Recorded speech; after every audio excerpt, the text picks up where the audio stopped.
There is a moment, quiet, piercing, irreversible, when a person stops hoping the world will understand them. It's not dramatic. There's no audience, no applause, just silence. The kind that settles in your bones when you realize no one is coming to fix it. No one is staying up at night thinking about your pain. And in that silence, something ancient wakes up. A kind of strength that doesn't beg, doesn't explain, and doesn't need to be seen.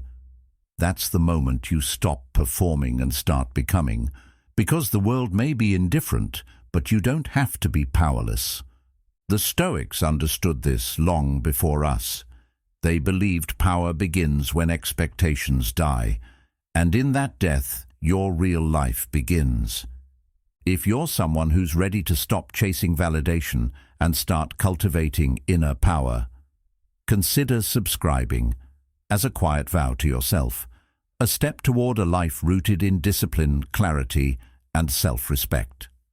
Because here, we don't chase the world's applause. We build what the world can't ignore.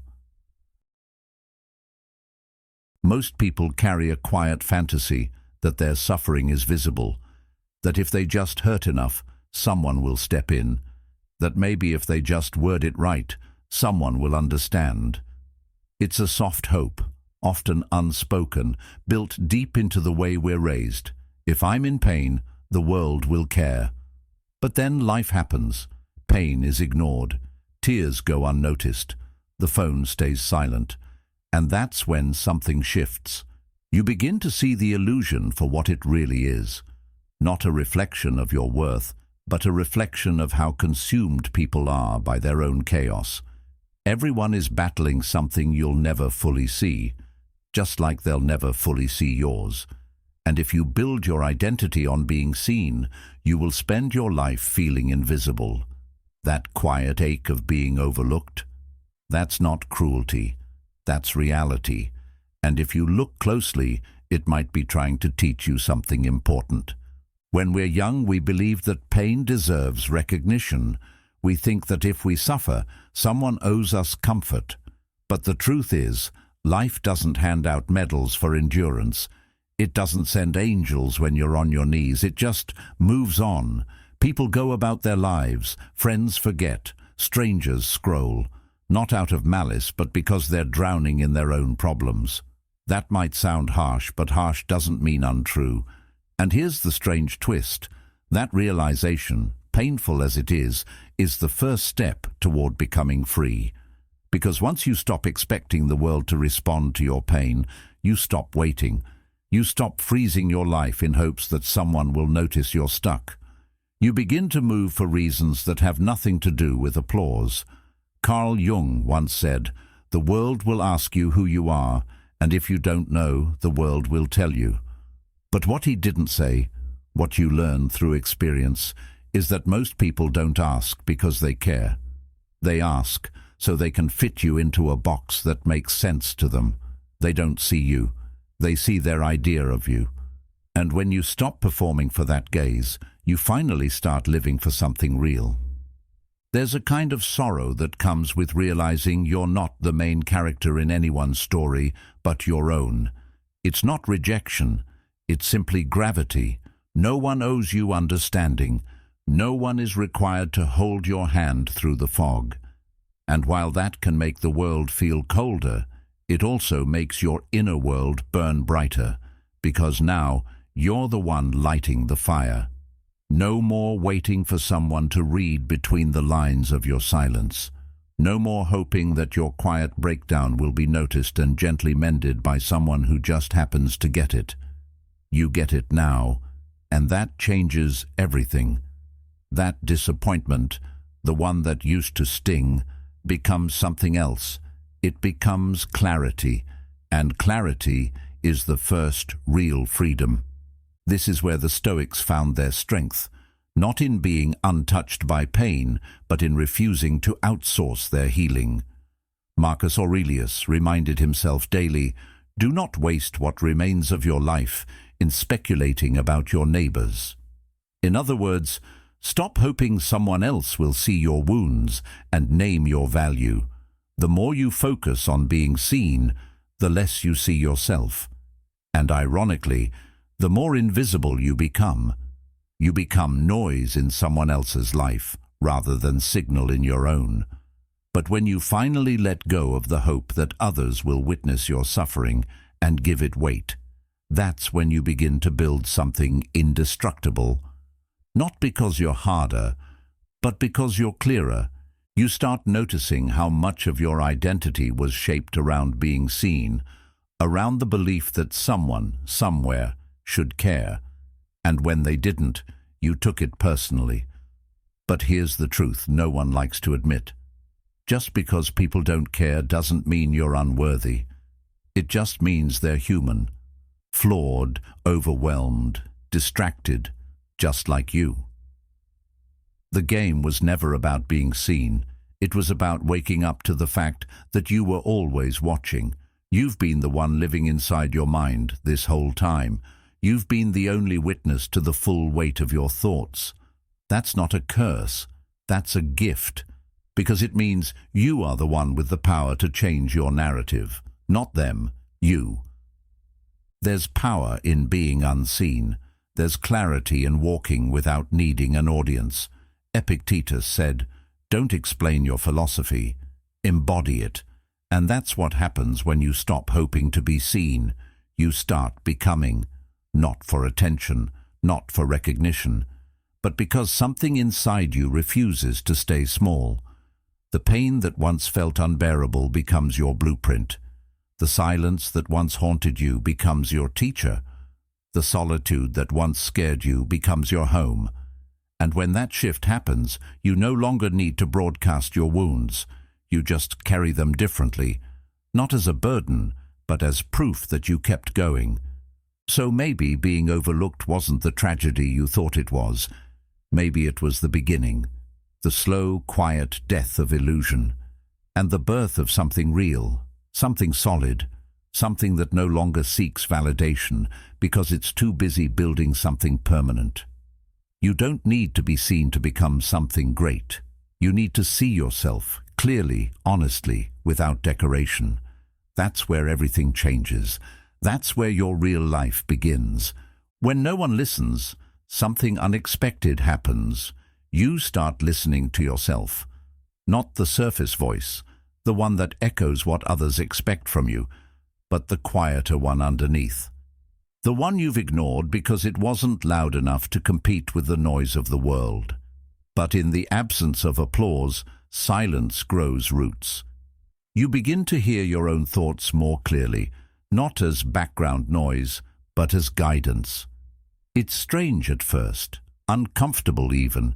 You're used to checking your reflection in the eyes of others. But when those eyes turn away, you learn to see yourself from the inside. And that's when something shifts. You begin to move differently, not because someone told you to, not because someone believed in you, but because you decided to show up, without witnesses, without cheerleaders, without someone holding the door open. Self-reliance doesn't arrive in a burst of confidence. It arrives slowly, often disguised as loneliness. You wake up one day and realize no one's checking in, no one's asking how you're doing. And instead of falling apart, you start building. You begin taking yourself seriously, not because others do, but because you've grown tired of waiting. How many times have you paused your growth hoping someone would give you permission to continue? Hoping they'd say it's the right time, the right move, the right direction. But what if that permission never comes? What if no one ever says you're ready? Would you stay frozen forever? Or would you finally claim the authority that was always yours? That's where real power begins, not in being chosen, but in choosing yourself. The world teaches us to seek validation like it's oxygen, but the Stoics knew that peace isn't found in popularity, it's found in discipline. Epictetus said, "No person is free who is not master of themselves." Freedom doesn't come from being supported. It comes from knowing that even when you aren't, you will continue. That even when the room is empty, you'll do the work anyway. And not out of bitterness, but because the work matters, because you matter. When you understand that, showing up stops being a performance. It becomes an act of self-respect. And in that quiet, a new relationship forms, not with the world, but with your own mind. You begin to trust it more. You ask it what it needs. You listen to the fatigue in your body, the pull in your gut, the fire behind your chest. You stop outsourcing your intuition. You stop living reactively. Carl Jung once said, "Who looks outside dreams. Who looks inside awakes." That awakening doesn't feel like a dramatic breakthrough. It feels like subtle, consistent decisions that build a foundation under your feet. You start keeping your promises to yourself. You go for the walk. You write the words. You say no when something drains you. These aren't loud acts, but they build something no one can see from the outside. Trust. And trust in yourself is the currency of freedom. There's a quiet kind of strength that develops when you realize you are your own backup plan, when the silence doesn't scare you anymore, when you don't need to announce your every move or explain your every feeling, when you don't beg for someone to notice that you're trying, because you know the effort you're making, you know the storms you've walked through, you know what it took to still be here, choosing growth instead of collapse. That's not arrogance. That's integrity. You're no longer performing for the world. You're becoming for yourself. There will still be moments of doubt, moments when you wish someone would say, "I see you." But now you don't depend on it. You no longer fall apart in its absence. You carry yourself with the quiet awareness that you've earned your own respect. And that's rare.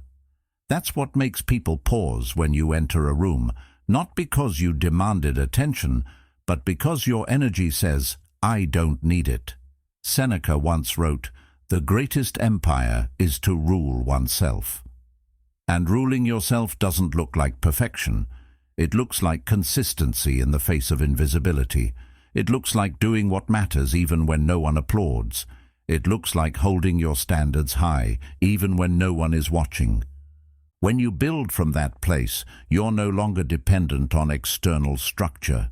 You become the structure. You don't collapse when someone pulls away. You don't unravel when someone misunderstands you, because your foundation was never built on their understanding in the first place. It was built on clarity, on quiet decisions made in solitude, on the strength of waking up and moving forward again and again, because that's who you've chosen to become. And this is the most important part. Once you begin to rely on yourself in this way, you stop resenting others for not being who you needed. You release them. You stop waiting for them to return, to notice, to explain. You no longer tie your progress to their presence. You move regardless, not with coldness, but with grace. You become free, not because the pain is gone, but because it no longer defines the path. You carry it, but it doesn't carry you. That's what true self-reliance looks like. Not an absence of need, but a deep inner steadiness that says, even if no one sees me, even if no one comes, even if no one helps, I will keep going.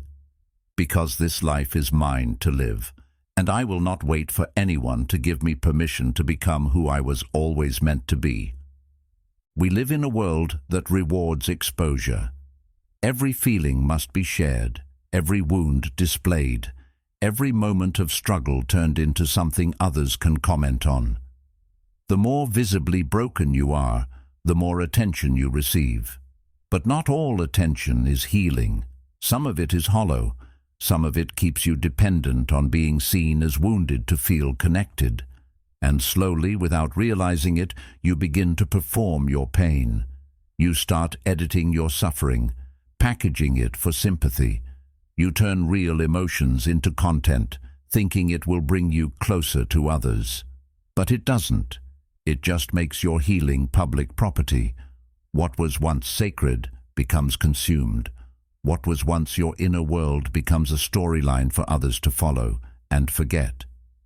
There's a difference between honesty and emotional performance. One comes from depth, the other from habit.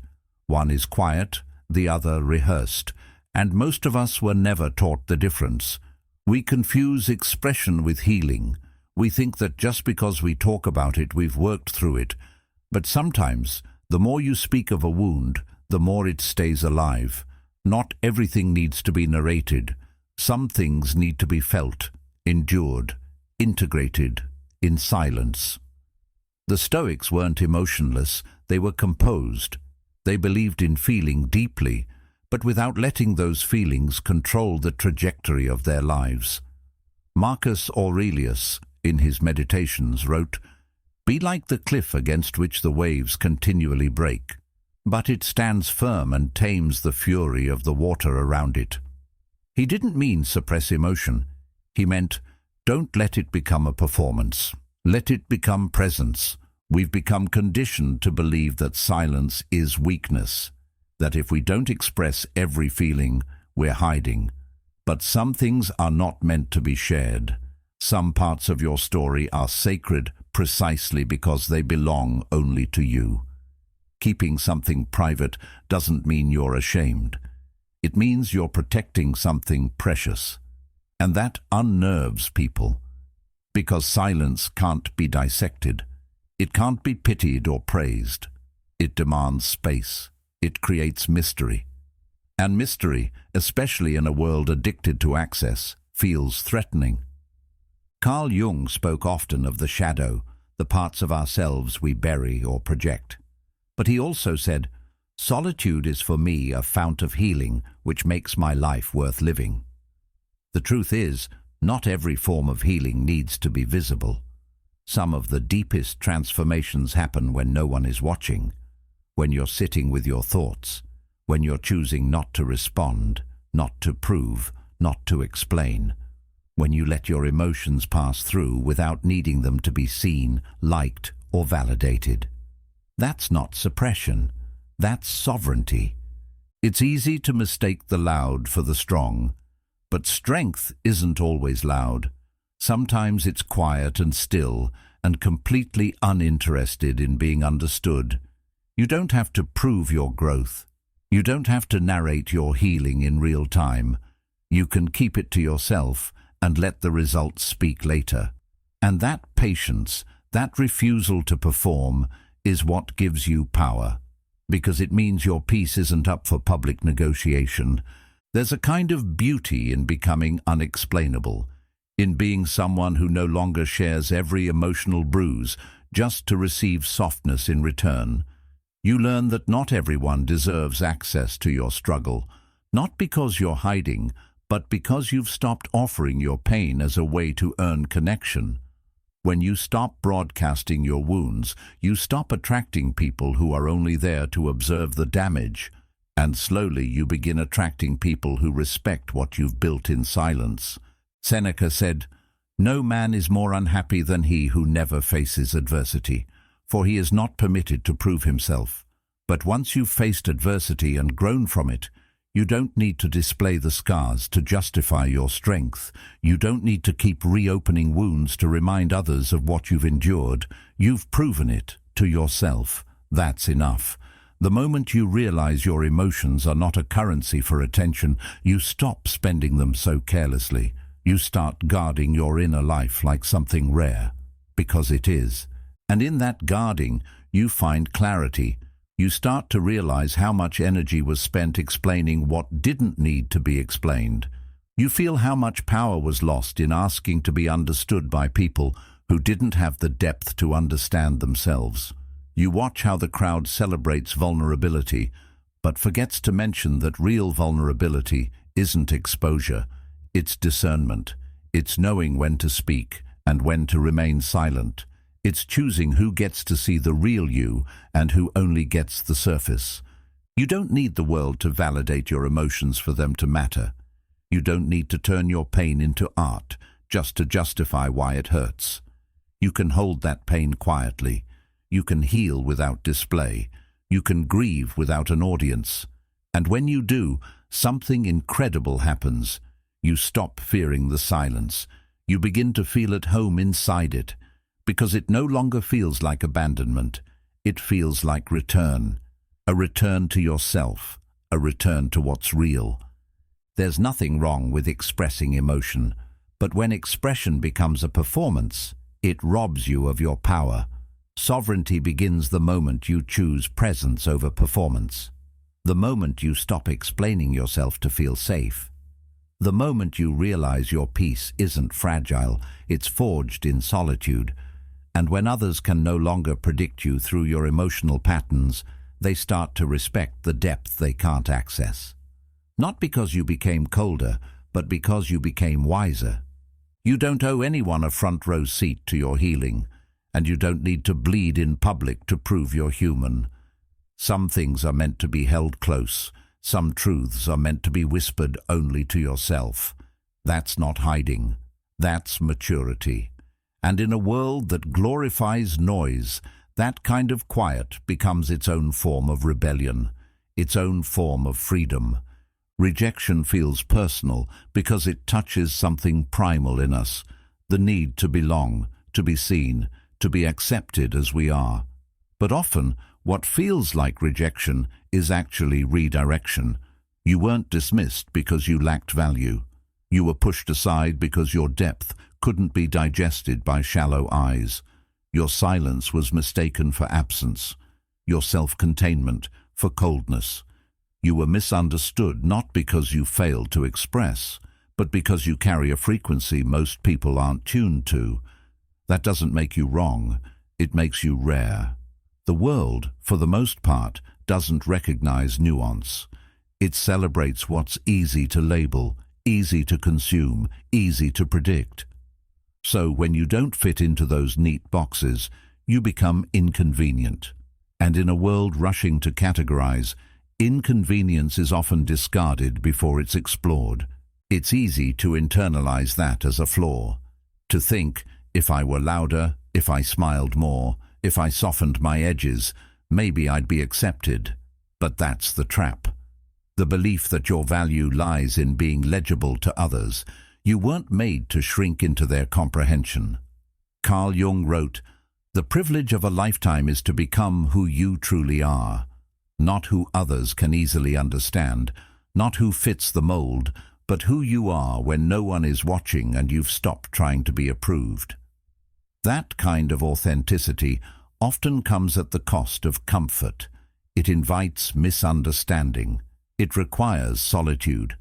But it also creates space for a deeper kind of transformation, one that isn't driven by applause, but by alignment. There comes a point when you stop interpreting rejection as loss and begin to see it as clarity. Every person who overlooks you, every space that doesn't welcome you, every silence that follows your presence, it all reveals something. Not about your worth, but about where your energy doesn't belong. That insight is priceless. It saves you years of self-doubt. It teaches you to invest where you're valued, not just tolerated. And once you learn that, you stop chasing explanations. You stop wondering why someone didn't choose you. You realize that not being chosen was the blessing, because it gave you back to yourself. There's a quiet revolution that begins when you stop trying to be understood. You begin to redirect all the energy you used to spend on being seen into actually building something.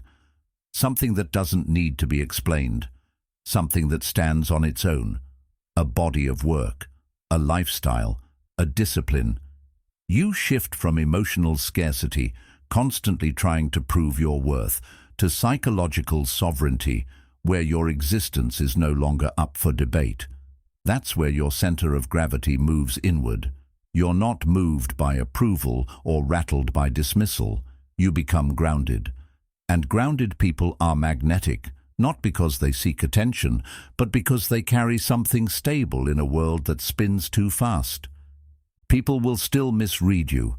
They'll create stories to make sense of your quiet, your ambition, your boundaries. Let them. You're not responsible for correcting every false narrative. Marcus Aurelius said, "The opinion of 10,000 men is of no value if none of them know anything about the subject." You are the subject. And most people don't know you. Not really. They see glimpses, fragments. They project, assume, simplify. And while that used to bother you, now you see it for what it is: noise. The moment you let go of the need to correct the noise, your focus sharpens. You get more done. You sleep deeper. You move cleaner. Because now your life is no longer built around being perceived correctly.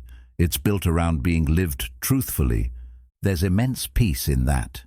You stop wasting energy explaining your process, your priorities, your silence. You don't justify why you've gone quiet. You don't explain why you walked away. You don't decode your boundaries.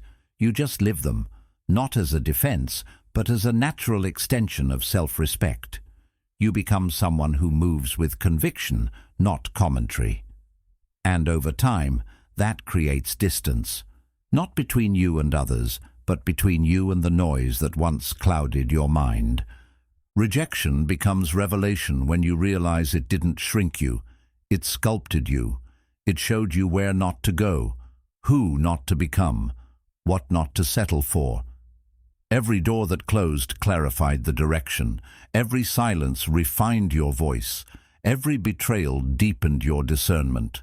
What once felt like exile now feels like space.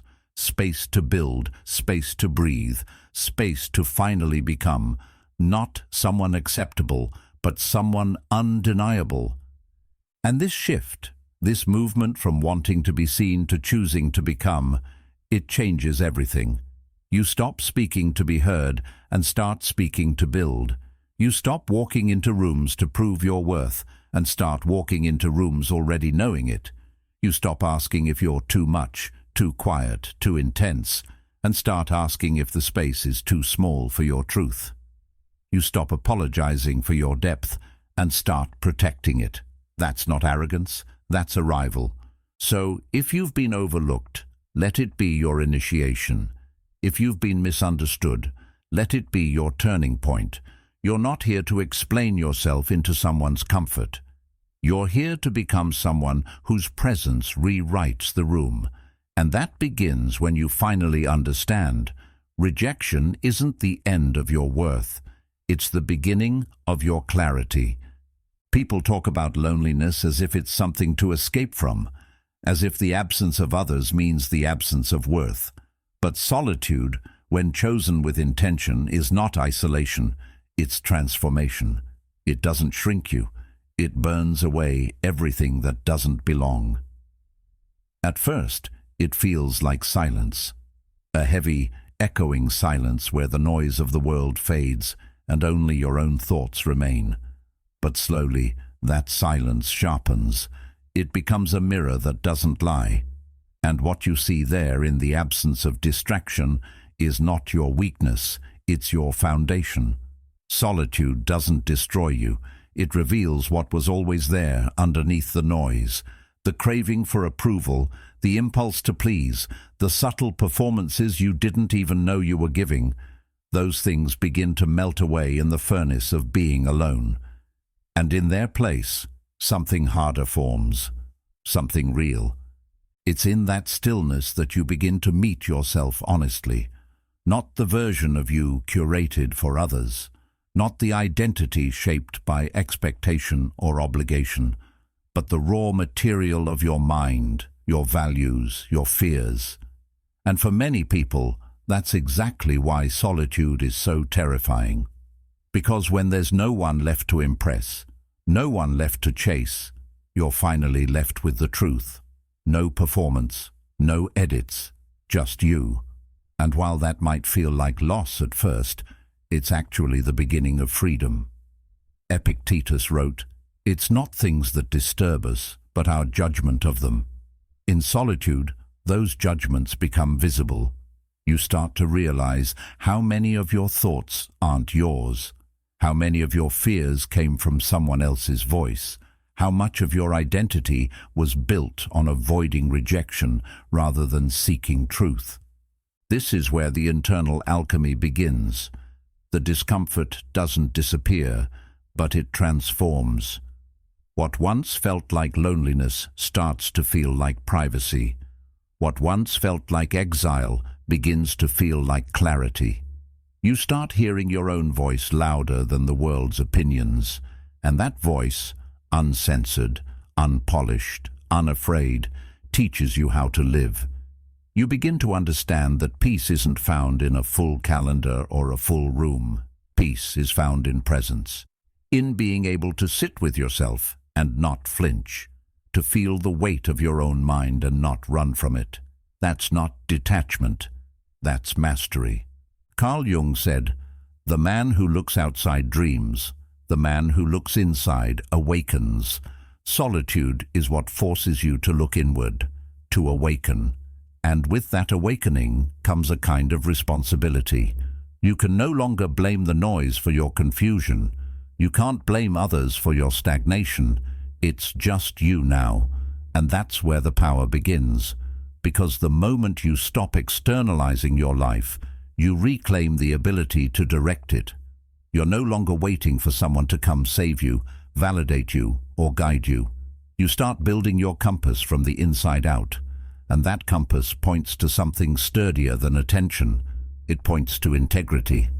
Most people avoid solitude because they don't like what they feel when everything else is stripped away. But that discomfort is exactly what makes the process necessary. You don't become strong by avoiding yourself. You become strong by confronting what's unhealed, unclear, and uncertain, and doing so without an audience. That's the difference between solitude and isolation. Isolation is running away. Solitude is running deeper. And in that deeper place, your resilience is formed. Quietly, consistently, without applause. You begin to make decisions differently, not from a place of, will this be accepted, but from a place of, does this align? You start trusting your instincts more because you've spent time with them. You've listened long enough to separate intuition from insecurity. And that's a level of self-knowledge that can't be taught. It has to be earned. Through silence, through space, through the kind of mental stillness that teaches you how to carry your own weight. That kind of clarity doesn't shout. It doesn't announce itself. But others feel it. In the way you speak, in the way you move, in the way you don't chase what used to pull you apart. Solitude makes your boundaries sharper. You stop saying yes just to avoid disappointing someone. You stop engaging in conversations that drain your spirit. You learn that no is not unkind, it's honest. And honesty, when cultivated in solitude, becomes a way of living. You don't need to prove anything anymore. You don't need to justify your distance or explain your focus. You simply live it. Because you've done the work in silence, and now your energy speaks for itself. Seneca once wrote, "We suffer more in imagination than in reality." Solitude helps you see the difference. It pulls you out of imagined disasters, false narratives, and inherited fears. It plants you in what's real, and in that soil, something unshakable grows, a sense of self that doesn't shift with trends, a direction that doesn't wobble when misunderstood, a strength that isn't loud, but lasting. When you return to the world after time alone, you come back different. Not distant, but deliberate. Not bitter, but boundaried. You don't speak to be heard. You speak because your words come from stillness, not from noise. You're not easily swayed, not easily shaken, because you know the ground you stand on. You built it yourself, one quiet moment at a time. So no, solitude isn't punishment. It's preparation. It's the training ground for self-trust, self-respect, and self-direction. It's not where life ends. It's where it begins to deepen. And the person who has learned to walk through their own mind, alone and awake, becomes someone the world can't easily move, because they don't belong to the noise anymore. They belong to themselves. There comes a quiet turning point in every life, where the version of you that once felt essential begins to fall apart. Not with a dramatic crash, but with a slow, undeniable erosion. The old self, the one who needed approval, who bent to fit into spaces too small, who rehearsed words just to be liked, that self begins to feel heavy, outdated, false. You try to carry it a little longer, out of habit, out of fear, maybe even out of guilt. But it drags, it stiffens, and eventually it begins to rot. That's not failure, that's evolution. When something dies within you, it isn't always a loss. Sometimes it's the first breath of something deeper, the start of a more honest existence. At first, it's disorienting. You don't feel quite like yourself anymore, but you also can't go back. The mask doesn't fit. The old patterns feel exhausting. You say less, but what you say carries more weight. You stop explaining, not because you have nothing to say, but because you no longer feel the need to be understood by everyone. The chase for approval fades, and in its place, something steady begins to grow. You move with more intent. You don't fill silence out of nervousness. You don't perform your personality to make people more comfortable. You simply stand, like a mountain, still, watchful, unmoved. It's strange how people respond when this shift happens. Some distance themselves, others question what changed. They'll say you seem colder, more distant, less fun. What they're really sensing is that you've stopped making yourself available for emotional labor you never consented to in the first place. You've withdrawn from the game of constant reassurance, of being overly palatable. You're no longer addicted to being liked, and that absence makes people uncomfortable, because now they can no longer predict you, and unpredictability in someone who once conformed feels threatening to those still clinging to old versions of who you were. But here's what they don't see. That version of you needed to go. It needed to fall away so you could finally move freely, so you could stop editing your truth to fit someone else's narrative. Carl Jung once wrote, "We cannot change anything unless we accept it. Condemnation does not liberate, it oppresses. You didn't kill your old self out of hatred. You outgrew it out of truth. You stopped condemning your need for space, your desire for solitude, your craving for a simpler, quieter strength. And in that acceptance, the old self was released, not as a punishment, but as a rite of passage. You don't need to explain this process to others. The people who truly understand won't ask. And those who don't were never meant to walk with this next version of you anyway. You start to notice who respects your silence and who only knew you for your noise. You realize who valued your essence and who only loved your accessibility. That clarity is painful but necessary. It separates the seasonal from the lifelong. It refines your circle. It clears the emotional clutter you were too polite to discard, and it makes space for alignment. Marcus Aurelius wrote, "The impediment to action advances action. What stands in the way becomes the way." That's what the disappearance of your old self is. It feels like a loss, but it opens a path where you no longer chase connection, but attract it by being grounded. A path where you don't need to be known by many to feel known within yourself. You don't seek mirrors in others anymore. You've found your own reflection, and it's enough.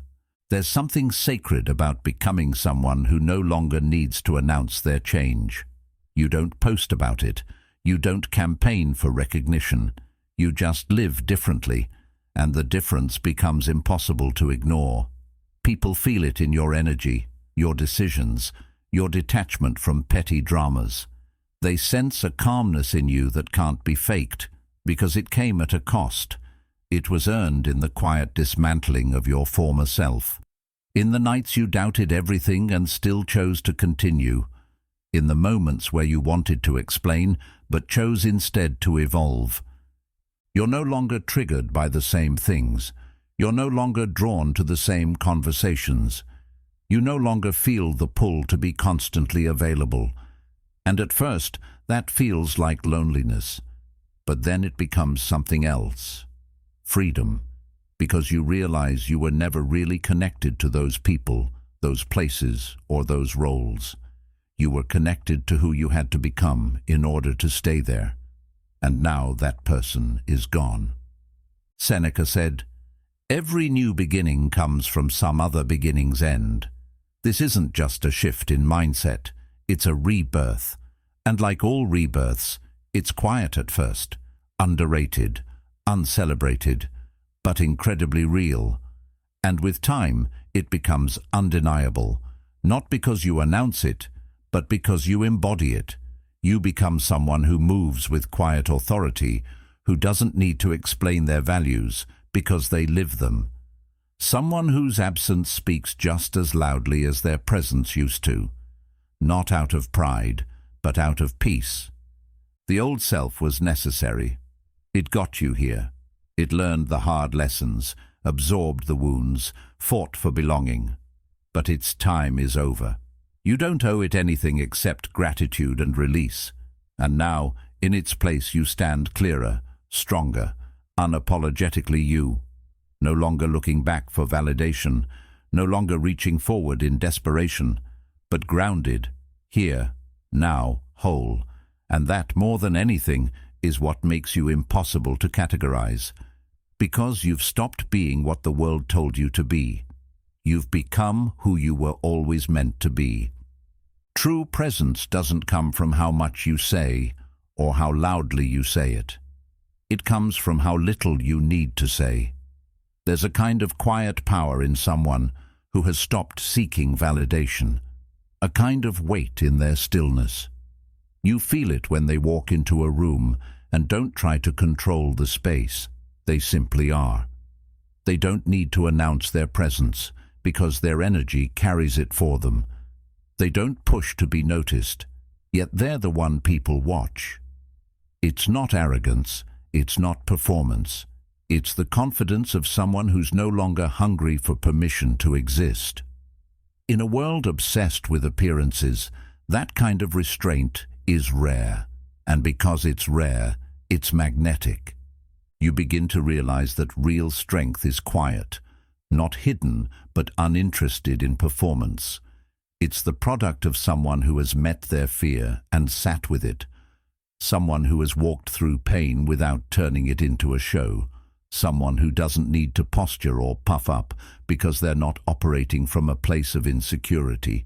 They've already faced the abyss and came back without needing to prove anything to anyone.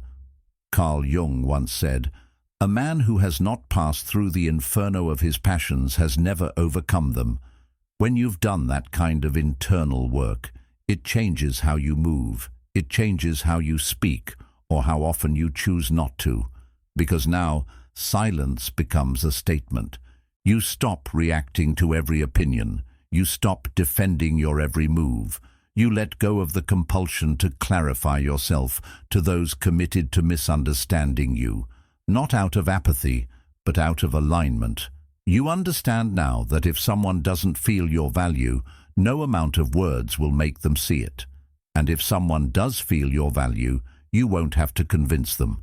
So you conserve your energy. You speak only when it matters. And when you do speak, people listen. Not because you're louder, but because you're selective. Your words weren't scattered. They were earned. They weren't about being heard. They were about expressing something real, something rooted. There's a power in that detachment. Not the cold kind that pushes people away, but the self-contained kind that doesn't cling to outcomes. When you no longer rely on people to affirm your worth, you free them from the responsibility of carrying your identity, and you free yourself from the constant tug of needing to be liked, validated, or praised.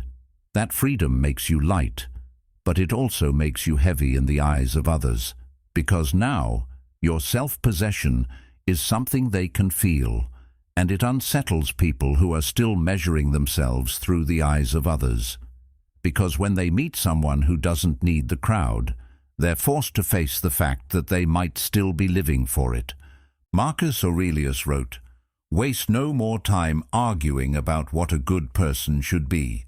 Be one that's the essence of commanding without words. You don't try to be impressive. You just embody what you value. And the irony is, when you stop trying to be impressive, you often become unforgettable. Not because you shouted, but because your silence had depth, because your stillness had direction, because you weren't trying to win the room. You were rooted in something deeper than performance. People mistake detachment for disinterest, but true detachment is the highest form of clarity. It means you can engage without being absorbed. You can be present without being performative. You can care without clinging. And that clarity speaks louder than charisma. Because when someone can't be shaken by judgment, can't be baited into overreacting, can't be swayed by flattery or criticism, they start to feel like an immovable force. And we don't just respect forces, we adjust ourselves around them. This is what sets apart the grounded from the attention-hungry. The grounded don't compete for the spotlight because they carry their own light. They're not chasing the next compliment or performance-based connection. They're building something quiet but lasting, something that doesn't crumble when the room goes silent, something that doesn't shift with public opinion. And people notice. They always do. Because in a culture that rewards the loud, the steady become mysterious. The ones who don't need to prove themselves start to feel like they've already proven something far more important: self-mastery. There's no need to chase recognition when you move with intention. No need to explain your pace when you trust your timing. The less you say, the more room others have to feel what you are. And when your presence is built on depth, not performance, it leaves an imprint. Not because it was loud, but because it was grounded. Epictetus said, "First say to yourself what you would be, and then do what you have to do." Quiet power is built on that principle. You decide who you are, and then you live it. Not for applause, but for alignment. So if you've ever wondered why certain people command attention without asking for it, this is why. They don't chase it. They don't ask for it. They simply move in alignment with who they are. And that kind of presence, grounded in inner stillness, always speaks louder than noise. It doesn't need to shout. It just is. There's a strange kind of freedom that arrives the moment you stop needing care. Not because you've become bitter or numb, but because you've finally outgrown the illusion that your strength should depend on how others treat you. It's the point where a subtle but permanent shift happens inside. The world no longer has the same power to shake you. Its silence doesn't unsettle you. Its applause doesn't seduce you. You begin to move from a different place, from a center that doesn't ask for permission, doesn't beg to be seen, and doesn't fall apart when it's ignored. That's the paradox. You only gain real power when you stop needing to be rescued. Not from pain, but from the discomfort of being alone in your truth.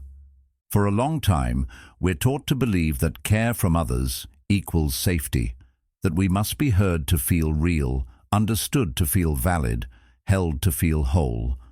But there's a deeper truth underneath all of that. The truth that power isn't something given to you by attention, love, or recognition.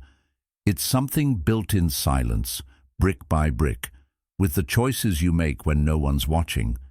That's why once you stop craving the emotional resources of others, something remarkable happens. You start becoming your own source. And when you do, you realize you were never powerless. You were just waiting for permission to be strong. Carl Jung once said, "The most terrifying thing is to accept oneself completely." And that's where this new form of power begins, with acceptance. Not just of your strengths, but your fears, your darkness, your disappointment, your unmet needs. You accept that maybe they won't ever understand you, that maybe no one will love you exactly the way you've always wanted. And rather than fight it, you exhale. You stop resisting what is. You stop trying to control how others feel about you. And in that surrender, a new kind of control emerges. not over people or outcomes, but over yourself. You stop explaining things that don't need to be explained. You stop handing out pieces of your soul in exchange for temporary comfort. You no longer make yourself smaller to be digestible. You no longer bend your voice to avoid tension. You simply stand in your life, unfolded, unedited, and let the chips fall where they may.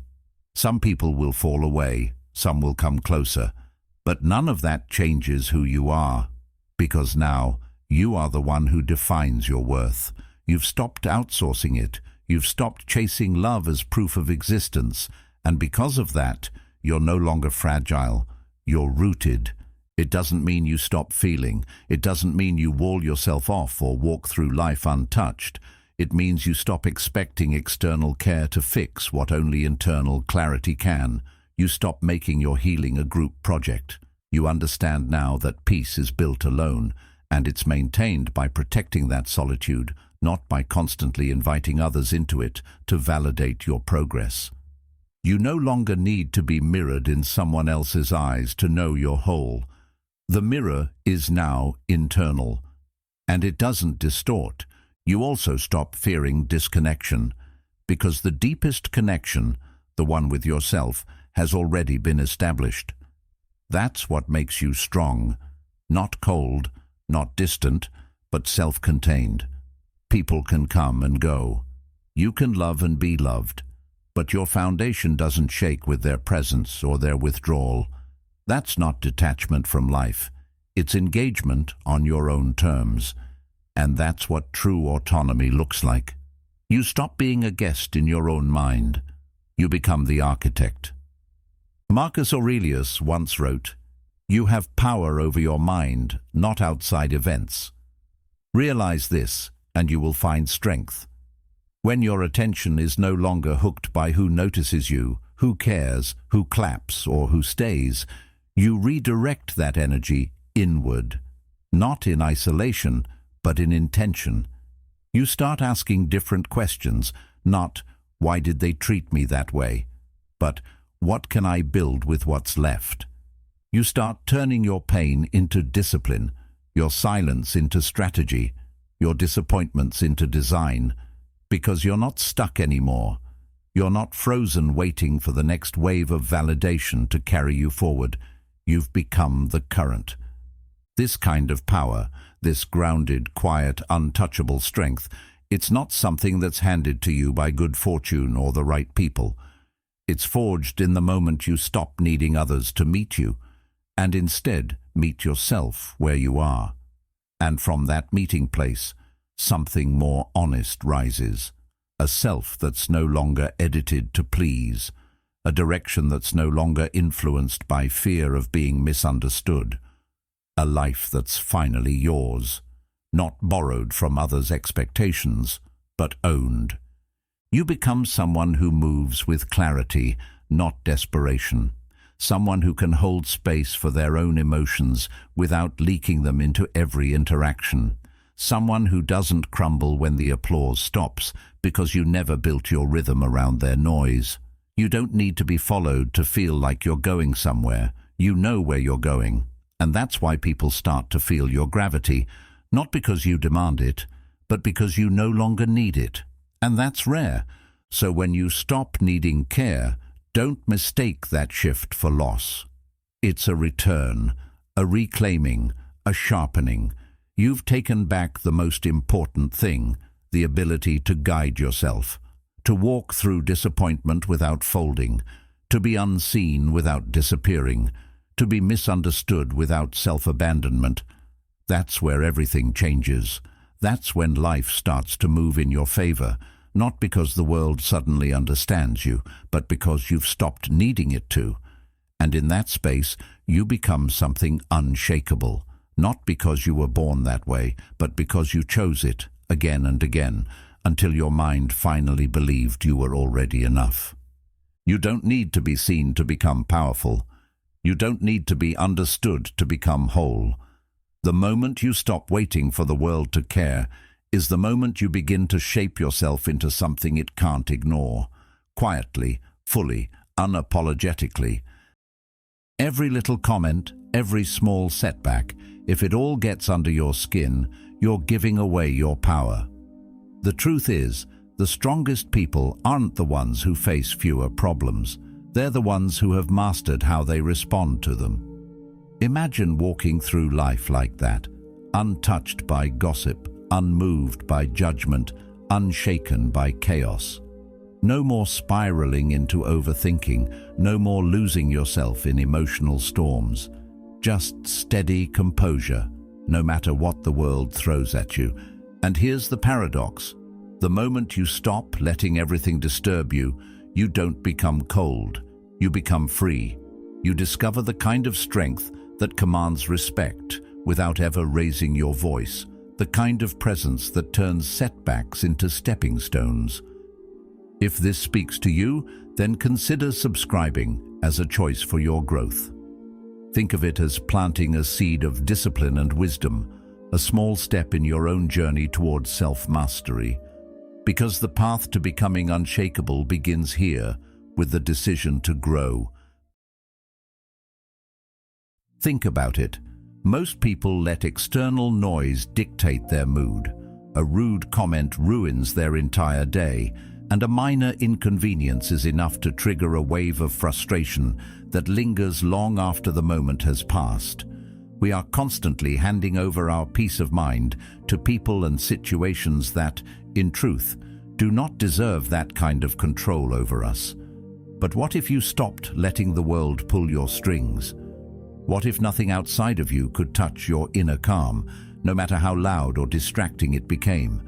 This is where true strength begins, not in controlling others, not in bending the world to your will, but in mastering yourself. Marcus Aurelius once wrote, "You have power over your mind, not outside events." Realize this, and you will find strength. When you understand that your reaction is always your choice, you take back the power that most people give away every single day. The truth is, life will always throw challenges at you. People will misunderstand you, criticize you, insult you, and sometimes even betray you. Circumstances will change without warning. But your response, that's yours. And when you stop reacting impulsively to every inconvenience, when you learn to pause and remain still, you step into a state of control that most people will never experience.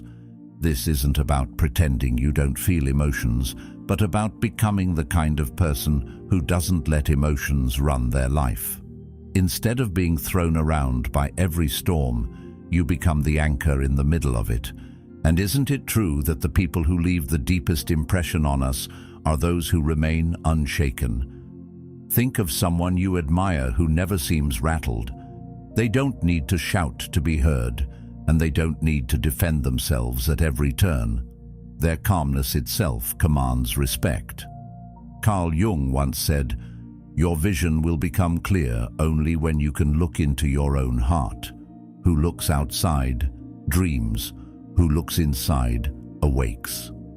This kind of inner clarity, the kind that frees you from reacting to every little disturbance, creates a presence so powerful it cannot be ignored.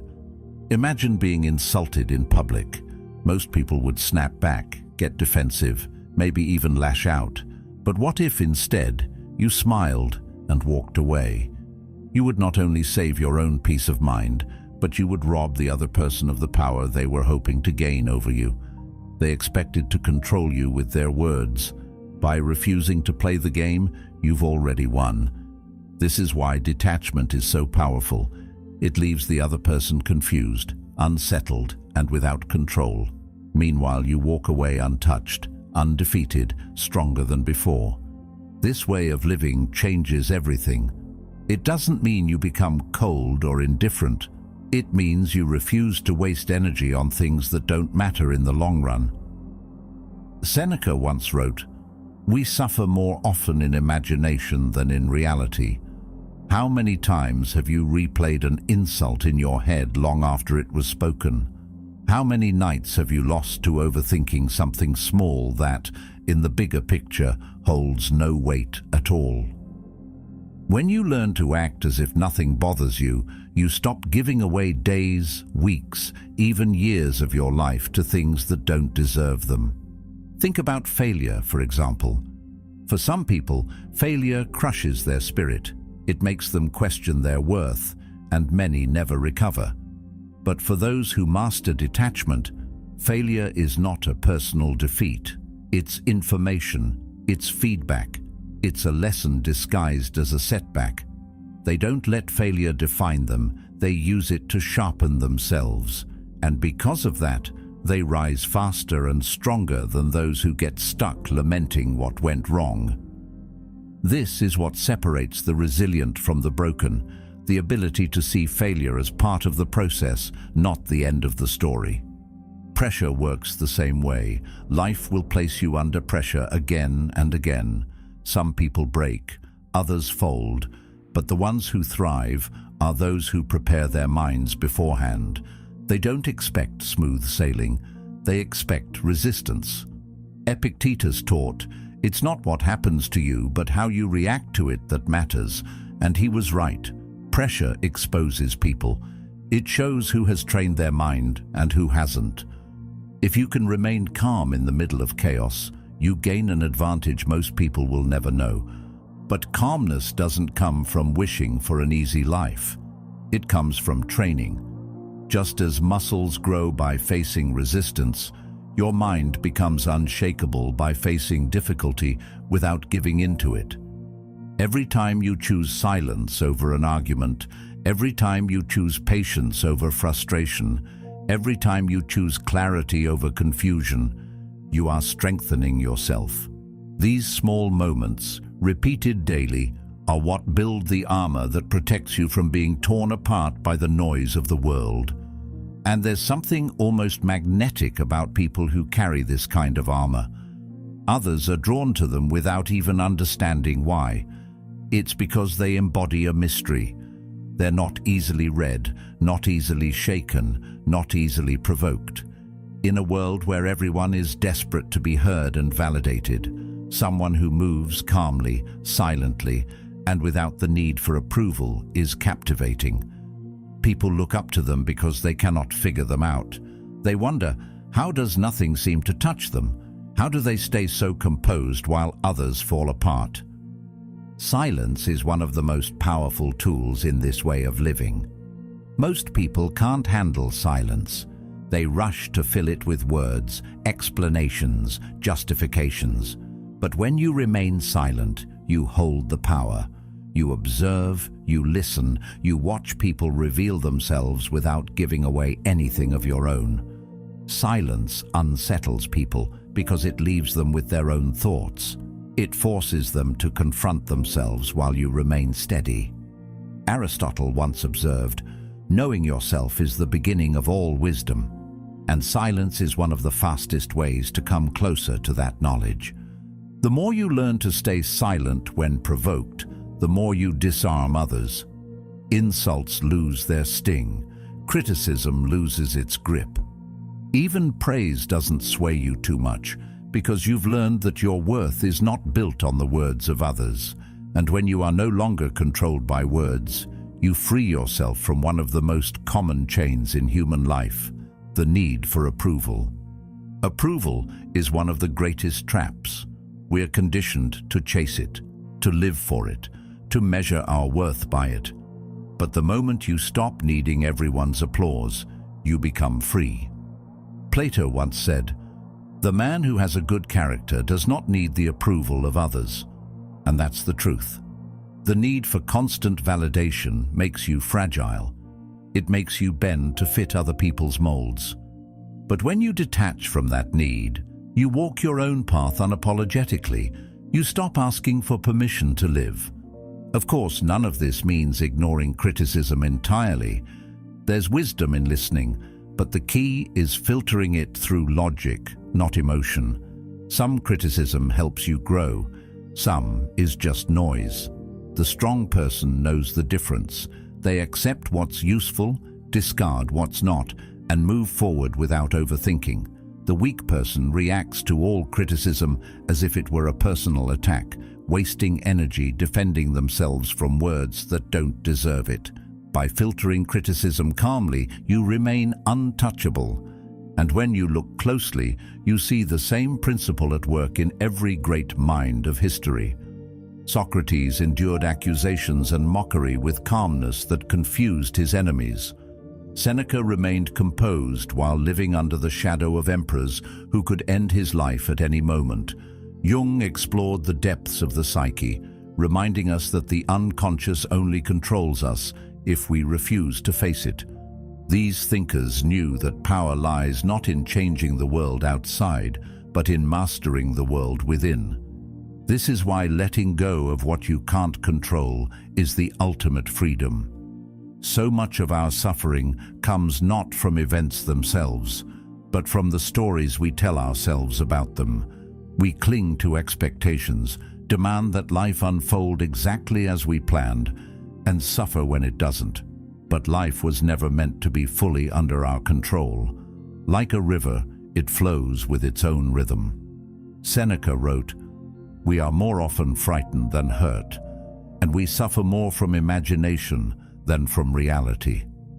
The moment you stop fighting against what is beyond your control, you stop creating unnecessary pain for yourself. And what about those everyday irritations that test you constantly? Traffic, delays, unexpected changes. These small things are opportunities. If you can practice letting go in these moments, you'll build the strength to handle the bigger storms when they arrive. The discipline to stay calm when it matters most starts with the discipline to stay calm when it matters least. Over time, something remarkable happens. You realize that emotional control isn't about suppressing your feelings. It's about guiding them. You still feel joy, sadness, even anger, but they no longer control you. They serve you, not the other way around. And that's the difference between someone who's easily shaken and someone who's unshakable. So remember this: the world will never stop testing you. There will always be insults, setbacks, disappointments, and pressures. But you don't have to crumble under them. You can choose composure. You can choose calm. You can choose strength. Master yourself, and nothing outside of you will ever have the power to master you again. Do you know why it hurts so much when someone disrespects you? It's because, often without realizing it, you've handed them the power to define your worth. Their words or actions dig into you because you let them touch something sacred, the way you see yourself. The moment you react in anger, defensiveness, or despair, you've given them ownership of your emotions. And in that instant, you've surrendered control. But what happens when you refuse to react? What happens when you let their words pass through you like wind through an open window? Something remarkable occurs. You take back your power. You stand firm in yourself, unshaken by their attempts to provoke. And in doing so, you not only rise above them, but you quietly unsettle them, because their expected outcome, your reaction, never comes. This is why the strongest people often appear untouchable. It's not that they never feel insulted, it's that they have chosen not to let insults define them. Epictetus once said, "If someone speaks ill of you, do not make excuses, but say, 'He was ignorant of my other faults,' or 'he would not have mentioned these alone.'" His point was not arrogance, it was freedom. When you no longer cling to the opinions of others, their criticism loses its sting. What would it look like for you to live this way? To hear someone's disrespect and smile quietly, knowing that your worth has never been in their hands? That is strength in its purest form. When you live like this, you stop being reactive and start being intentional. You no longer move because someone pushed your buttons. You move because you chose to. That difference is everything. Carl Jung once observed, "Everything that irritates us about others can lead us to an understanding of ourselves." The moment you catch yourself burning with anger at someone's words, it becomes an opportunity to look inward rather than lash outward. What part of you gave them that access? What wound did they touch? And do you want to keep letting that wound be exposed to every careless passerby? Or will you choose to heal it by no longer giving them that kind of power? Consider the way an insult works. An insult is not an objective truth. It's a projection, a string of words aimed at you in hopes of stirring a reaction. If you accept it, if you let it pierce you, it becomes real. If you reject it, not with anger, but with calm indifference, it dissolves into nothing. It only had life if you gave it life. This is why remaining composed is so unsettling to those who attack you. They expected to feed on your energy. Without your response, they are left empty-handed, frustrated, and weakened. You, on the other hand, walk away with your dignity untouched. Seneca taught that a man who suffers before it is necessary suffers more than is necessary. Most of the pain from disrespect does not come from the moment itself. It comes from the endless replay in your mind afterward. You think about what you should have said, how you should have responded, why it stung so badly. Hours pass, sometimes days, and in doing so, you give that person free rent in your head. But when you choose not to react, when you refuse to dwell on their words, you cut off their power not only in the moment, but in the days that follow. You free yourself from the invisible chains of overthinking. But let's be honest, remaining calm when insulted is not easy. It goes against instinct. Our pride wants to defend itself. Our ego demands recognition. Yet strength is not found in satisfying the ego. Strength is found in choosing silence over impulse, clarity over noise, restraint over retaliation. The irony is that by not defending yourself, you actually defend yourself better than any words ever could. Your stillness says, "I am beyond this," and that message is louder than any shout. Think about the most powerful figures in history. The ones who left lasting impressions were not those who barked back at every critic, but those who maintained composure in the face of chaos. They were unbothered not because they didn't face attacks, but because they understood the futility of reacting to them. Aristotle once said, "The more you know, the more you realize you don't know." Wisdom brings humility, and humility allows you to step back and realize most criticisms say more about the speaker than about you. There's a strange kind of dominance in not responding. When someone throws words at you expecting a fight and you give them nothing, you create an imbalance. They stumble, unsure of what to do with your silence. In their eyes, you become untouchable.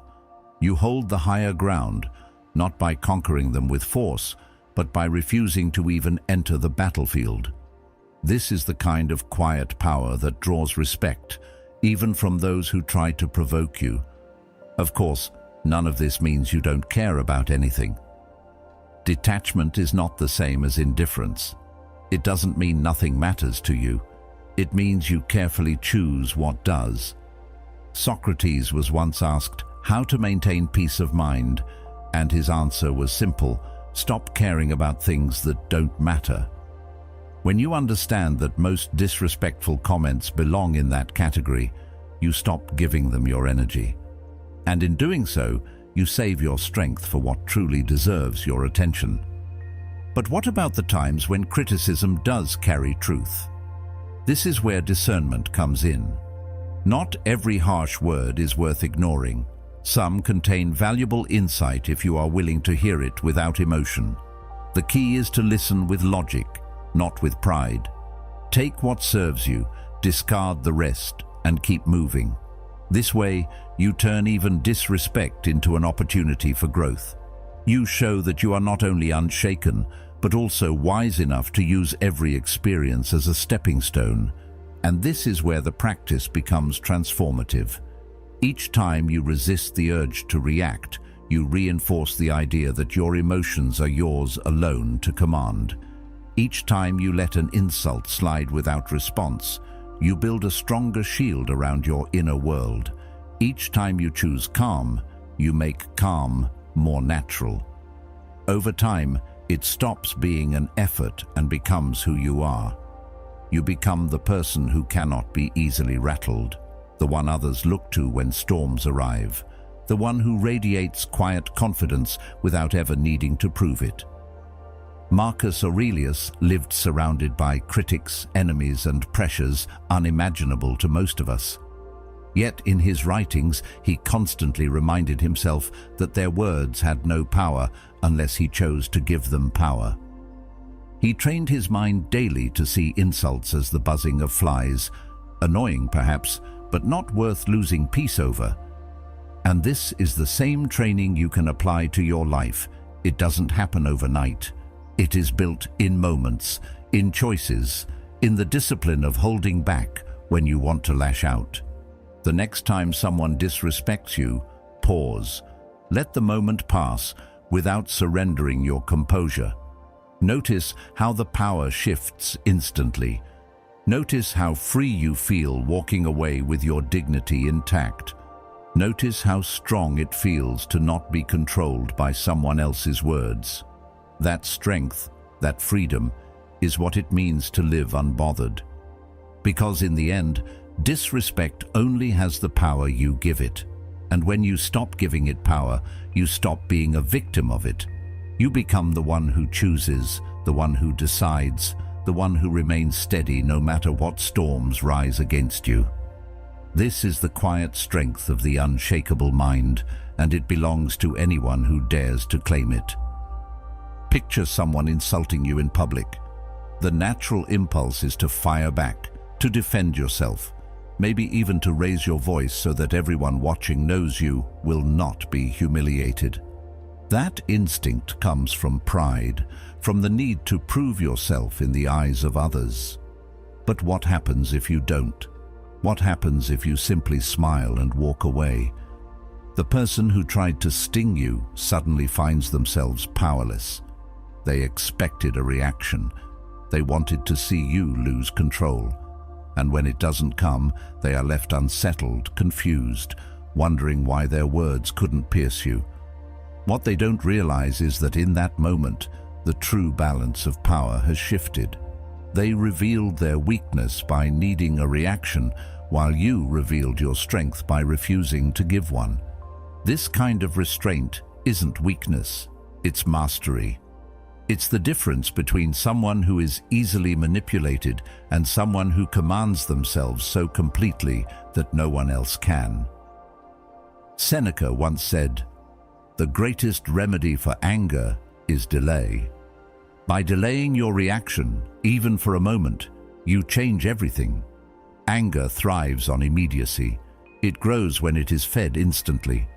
But when you pause, when you let the moment pass without acting, anger starves and disappears. That is why walking away from an insult is not running. It is choosing not to waste energy on something unworthy of it. It is a statement that says, "I am not owned by your words." And think about what that kind of presence communicates to everyone around you. People watching might expect a fight, a sharp comeback, maybe even a heated argument. But when you remain calm, when you walk away with quiet dignity, you create a lasting impression. You become someone different in their eyes, someone who carries authority without needing to prove it. The loudest person in the room rarely commands respect. Respect is earned by the one who doesn't need to shout, because their composure itself speaks louder than words. This is the power of detachment. It doesn't mean you no longer feel emotions. It doesn't mean you become numb or cold. It means you are no longer ruled by emotions when they appear. You feel them, but you do not bow to them. You see the insult. You feel the initial sting, and then you choose not to let it grow into something larger. You choose peace over conflict, control over chaos. In that choice lies freedom. But freedom is rare, isn't it? Most people spend their lives chained to the opinions of others. A stranger's insult, a colleague's criticism, a friend's careless comment. It all becomes heavy baggage they carry long after the words are spoken. They replay it in their minds, letting it tear at their confidence, letting it disturb their sleep, And yet, if you step back, you see how strange it is to give so much power to someone who likely doesn't even think twice about what they said. The moment you walk away without taking their insult with you, you drop that weight. You remain light, untethered, unbothered. This doesn't only protect you in the moment, it builds a reputation over time. When people realize you cannot be easily provoked, they begin to treat you differently. They might test you once, maybe twice, but eventually they learn that their words cannot control you. And because of that, they respect you more. Not in the shallow sense of admiration, but in the deeper sense that comes from knowing they are dealing with someone who stands firm within themselves. Aristotle once said, "The self-controlled person is free." This freedom is not about escaping challenges, it's about escaping the prison of constant reaction. Of course, there will always be those who misinterpret calmness as weakness. They may think that because you don't fight back, you lack strength. But this is where wisdom separates you from the crowd. Realize that true strength is not measured by how loudly you respond, but by how little you need to. A fire that burns quietly lasts longer than one that flares up and dies quickly. In your silence, in your calmness, there is a depth of power that cannot be faked.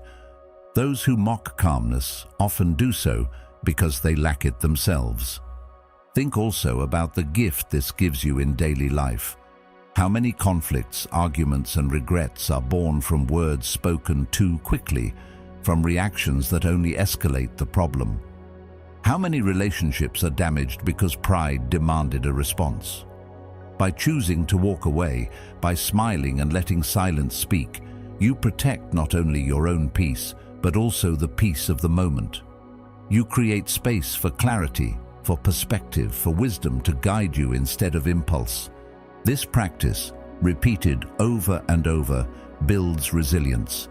Each time you resist the urge to react, you strengthen your ability to stay calm under greater pressure. What starts with walking away from an insult grows into the ability to remain steady during serious conflicts, setbacks, and crises. The small moments train you for the larger ones. Just as a warrior sharpens their blade on small stones before battle, you sharpen your mind in everyday encounters so that when life truly tests you, you are ready. And here's the deeper truth. Walking away is not just about denying someone else power, it's about affirming your own. When you refuse to give your energy to petty attacks, you show that your focus is reserved for higher things. Plato once said, "Wise men speak because they have something to say, fools because they have to say something." The same is true for actions. When you walk away, it is because you know your actions are better spent elsewhere. You are not controlled by the smallness of another person's attempt to provoke. You are moved only by what aligns with your values and your vision. Over time, this way of living transforms you. You become known as someone who cannot be easily rattled, someone whose presence is steady even when the air is tense. And this reputation, though subtle, is powerful. People begin to trust you more. They come to you in difficult moments, knowing that you won't panic or lose control. You become a source of calm in a world addicted to noise. And that is one of the rarest, most valuable qualities a person can have. Marcus Aurelius once wrote, "The best revenge is not to be like your enemy. When insulted, the easiest thing is to mirror the behavior, anger for anger, insult for insult. But by doing that, you become what you despise." Walking away, on the other hand, keeps you free from that trap. It keeps you aligned with your higher self, the self that does not stoop to the level of pettiness. That is why walking away is not surrender.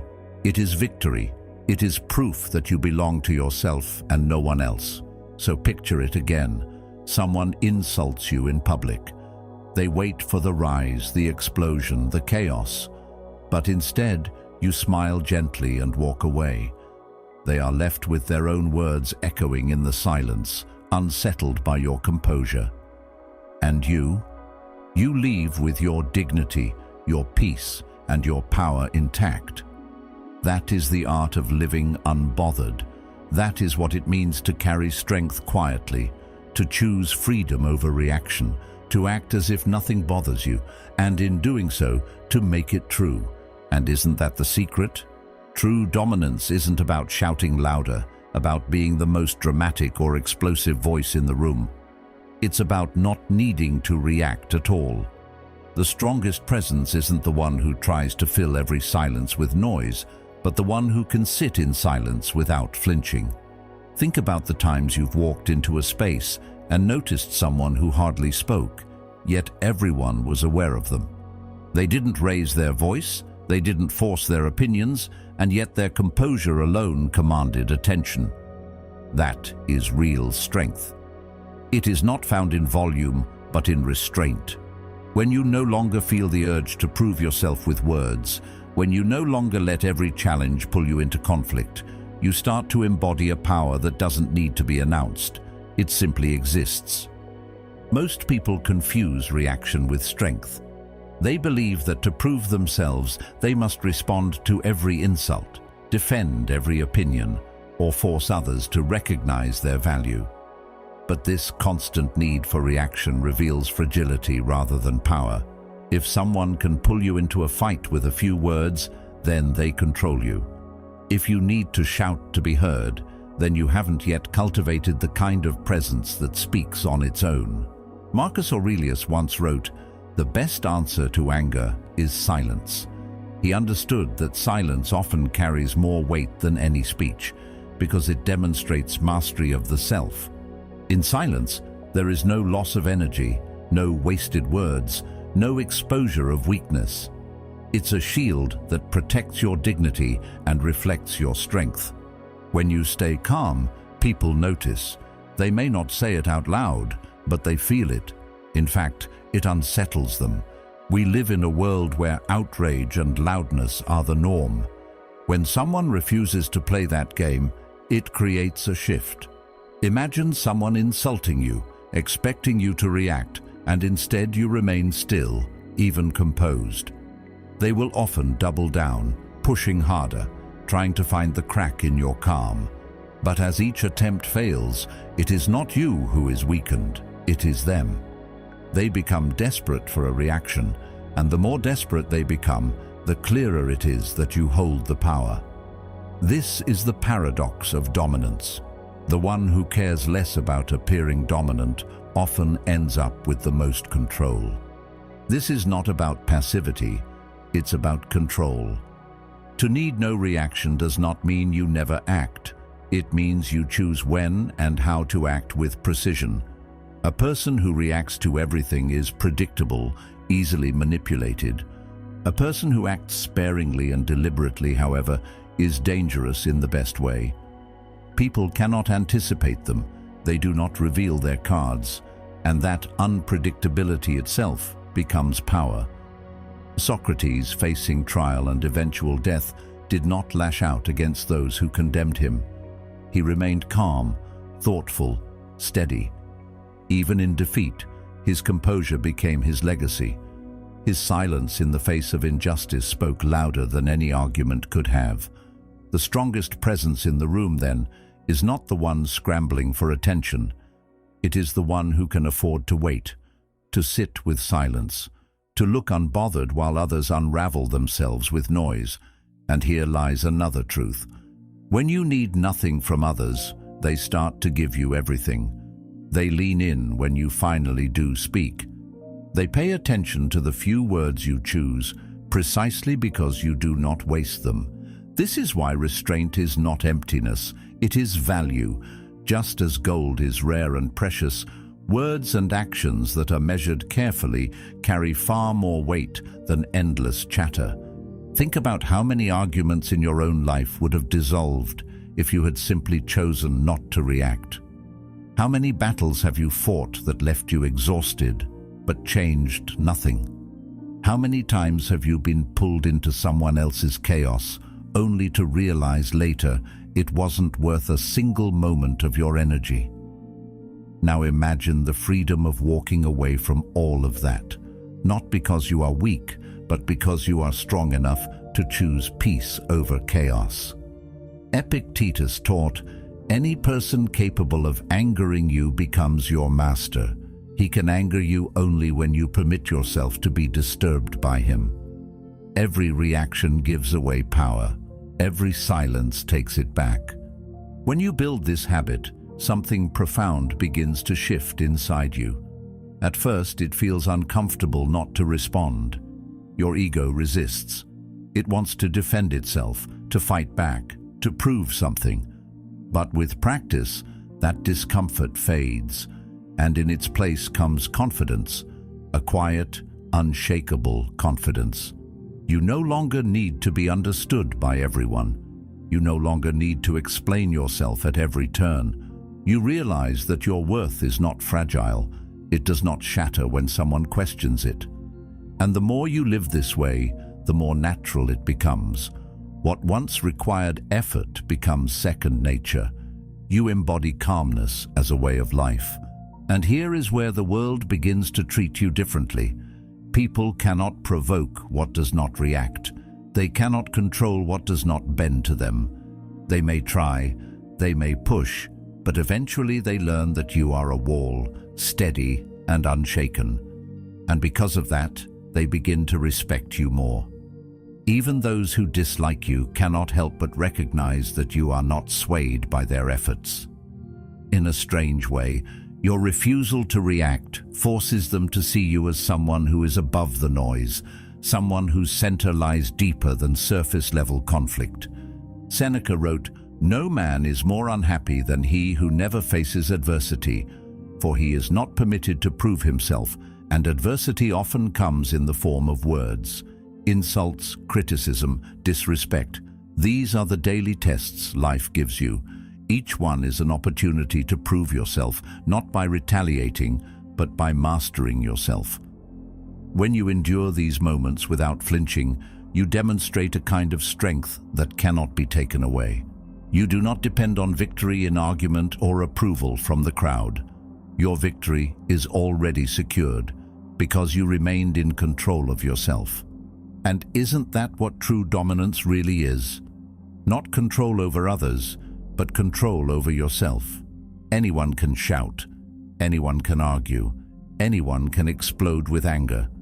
But it takes a different kind of discipline to smile, to remain calm, to act only when it truly matters. That is the kind of presence people remember. That is the kind of strength that lasts long after the noise has faded. So the next time you find yourself in a room filled with tension, when the pressure rises and the voices grow louder, remind yourself of this. The strongest person is not the one who demands to be heard. It is the one who can remain silent and still be felt. True dominance needs no reaction. It reveals itself quietly, steadily, and unmistakably. And when you live from that place, you stop being controlled by the chaos around you. You become the calm in the storm, the anchor that others cannot move. That is what it means to not flinch, to stand unbothered, and to carry the kind of strength that no noise can ever match. But let's go deeper. Why is this so rare? Why do so few people manage to walk through life untouchable, calm in the face of provocation, steady in the middle of storms? It's because from the moment we are young, we are conditioned to react.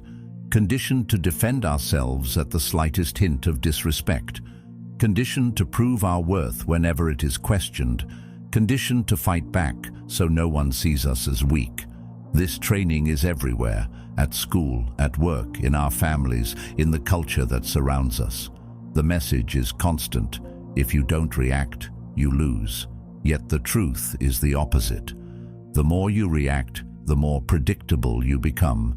And predictable people are easy to manipulate.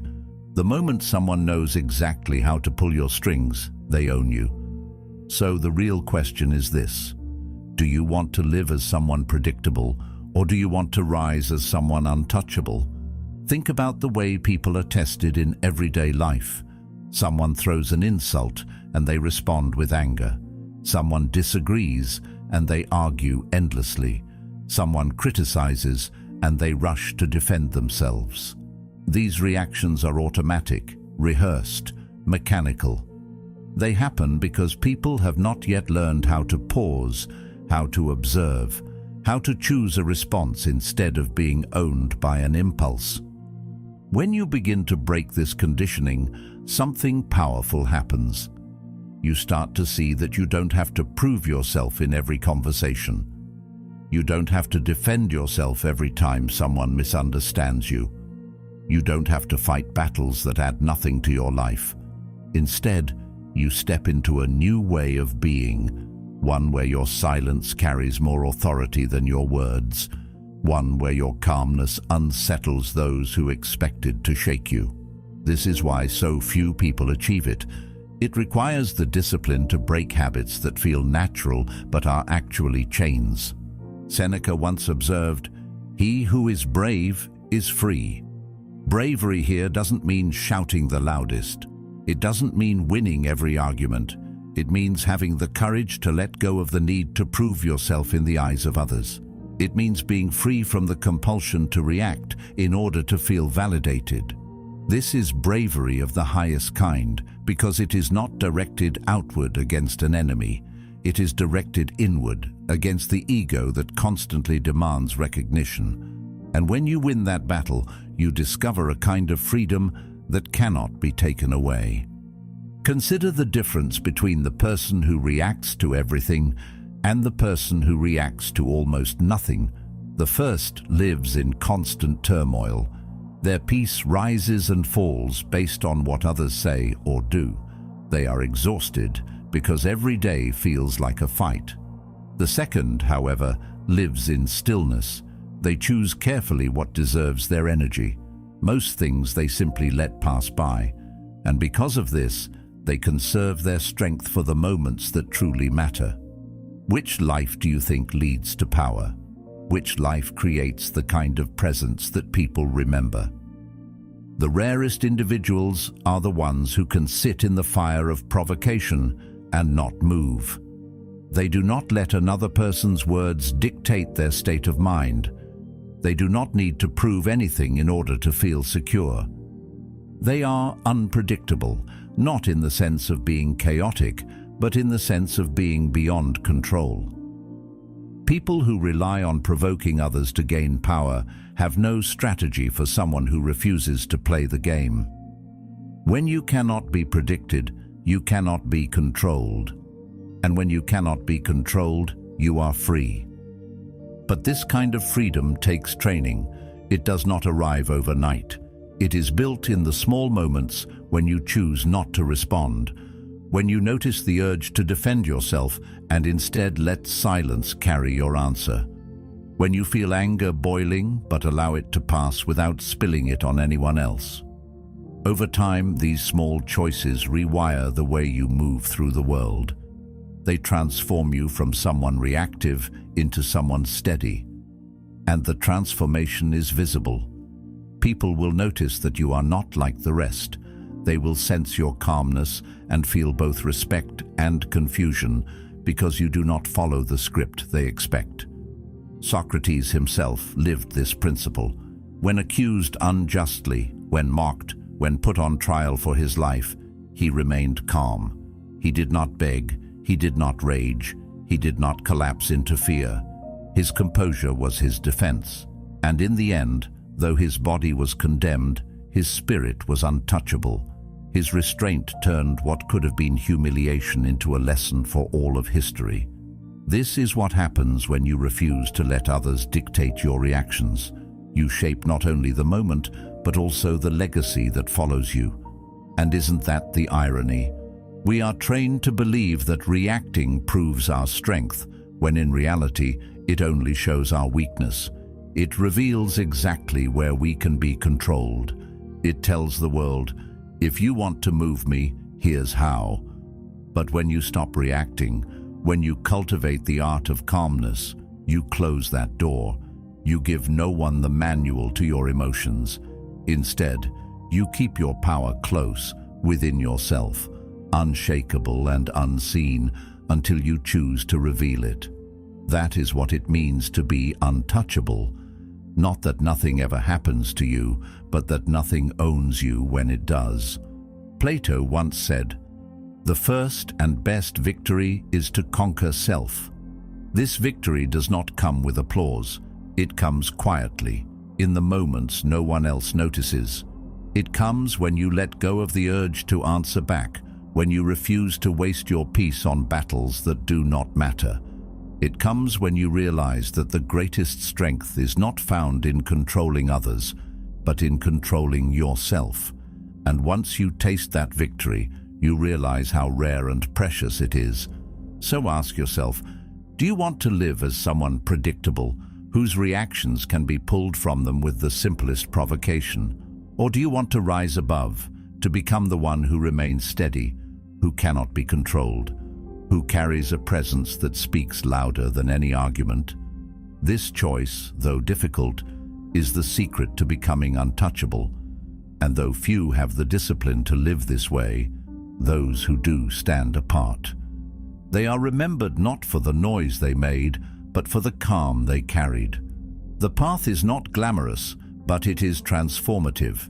Each time you resist the urge to react, you sharpen your inner strength. Each time you choose calm over chaos, you step further away from predictability and closer to freedom. And as the habit takes root, you will notice something extraordinary. Life becomes lighter. The noise of the world fades. The chaos of others no longer invades your peace. You begin to live untouchable, not because the world changed, but because you did. And that is the deepest form of power a person can ever know. The truth is, emotions are just visitors. They arrive uninvited, often when you least expect them. Anger, fear, shame, doubt. They knock on your door loudly, demanding to be let in, demanding that you give them space at your table. But here's the secret. You don't have to invite them in. You can hear the knock, acknowledge the presence, and still choose not to open the door. That single choice changes everything, because when you pause, even for a second before reacting, you break the chain that controls most people's lives. Most people don't pause. They let the visitor in. They let it take over their home. And before they know it, their entire state of mind belongs to an emotion that was never meant to stay. Think about how often anger hijacks people's lives. One sharp word, one careless gesture, and suddenly they're carried away, shouting things they later regret. In that moment, they're no longer in control. Their anger is. Fear works the same way. It arrives and whispers about everything that could go wrong, and if you let it inside, it paralyzes you before you've even started. Shame is perhaps the most dangerous visitor of all, because it doesn't just want to sit for a moment. It wants to move in permanently. It wants to live inside your head, whispering reminders of your mistakes, convincing you that your worth has been diminished. Yet none of these emotions are permanent unless you give them permission. They are temporary, fleeting guests, and if you learn to keep your doors locked, they eventually move on. Most people mistake a passing feeling for a permanent reality. They let a moment of anger define their whole day. They let a burst of fear define their choices for years. But the truth is, emotions don't last. They only seem powerful because we cling to them. We replay them. We give them life long after they should have faded. The discipline of pausing before reacting is the discipline of letting the visitor pass without turning your entire house upside down for their sake. Carl Jung explained that what we resist not only persists but grows stronger. If you slam the door in denial when anger comes, it will pound harder, demanding to be heard. If you try to bury shame, it finds ways to resurface. The answer is not to fight the visitor or pretend it doesn't exist, but to acknowledge its presence and still choose not to let it control you. Jung once said, "I am not what happened to me, I am what I choose to become." That's the essence of dealing with emotions. You are not anger, though anger may knock. You are not fear, though fear may arrive. You are not shame, though shame may sit outside your door. You are what you choose to embody, and in that choice lies your freedom. This is where pausing becomes a superpower. A single pause creates a space wide enough for you to choose differently. Most people live in reaction, a cycle that repeats endlessly. Provocation, reaction, regret. They don't even see the space between stimulus and response, but it is always there. The Stoics practiced seeing that space and guarding it fiercely. Imagine being in a heated argument. Words are flying, voices are raised, and your heart is racing. The natural response is to meet fire with fire, to shout louder, to defend harder. But in that moment, if you pause, just one breath, you take back the reins. You see that the anger isn't you, it's just a visitor knocking for attention. In that pause, you choose whether to let it rule or to let it pass. Often, just that 1 second is enough to turn conflict into resolution, chaos into calm. It may feel small, but it is the seed of transformation. And this doesn't apply only to anger. Think of fear. How many opportunities have people lost because they let fear walk in and take control? Fear tells you not to speak up, not to take the risk, not to pursue the dream. If you let it stay, you shrink. But if you pause, if you watch fear without immediately bowing to it, you realize it has no real power. It's a shadow, not a wall. It disappears the moment you step into it. Fear is a visitor that often looks larger from the outside than it does once you face it directly. Shame too loses its grip when met with awareness. Most people crumble under shame, letting it rewrite their identity. They forget that shame is a messenger, not a verdict. Its knock says, something inside you wants healing, but it doesn't mean you are broken.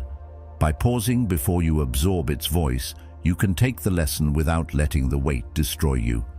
The practice of seeing emotions this way transforms daily life.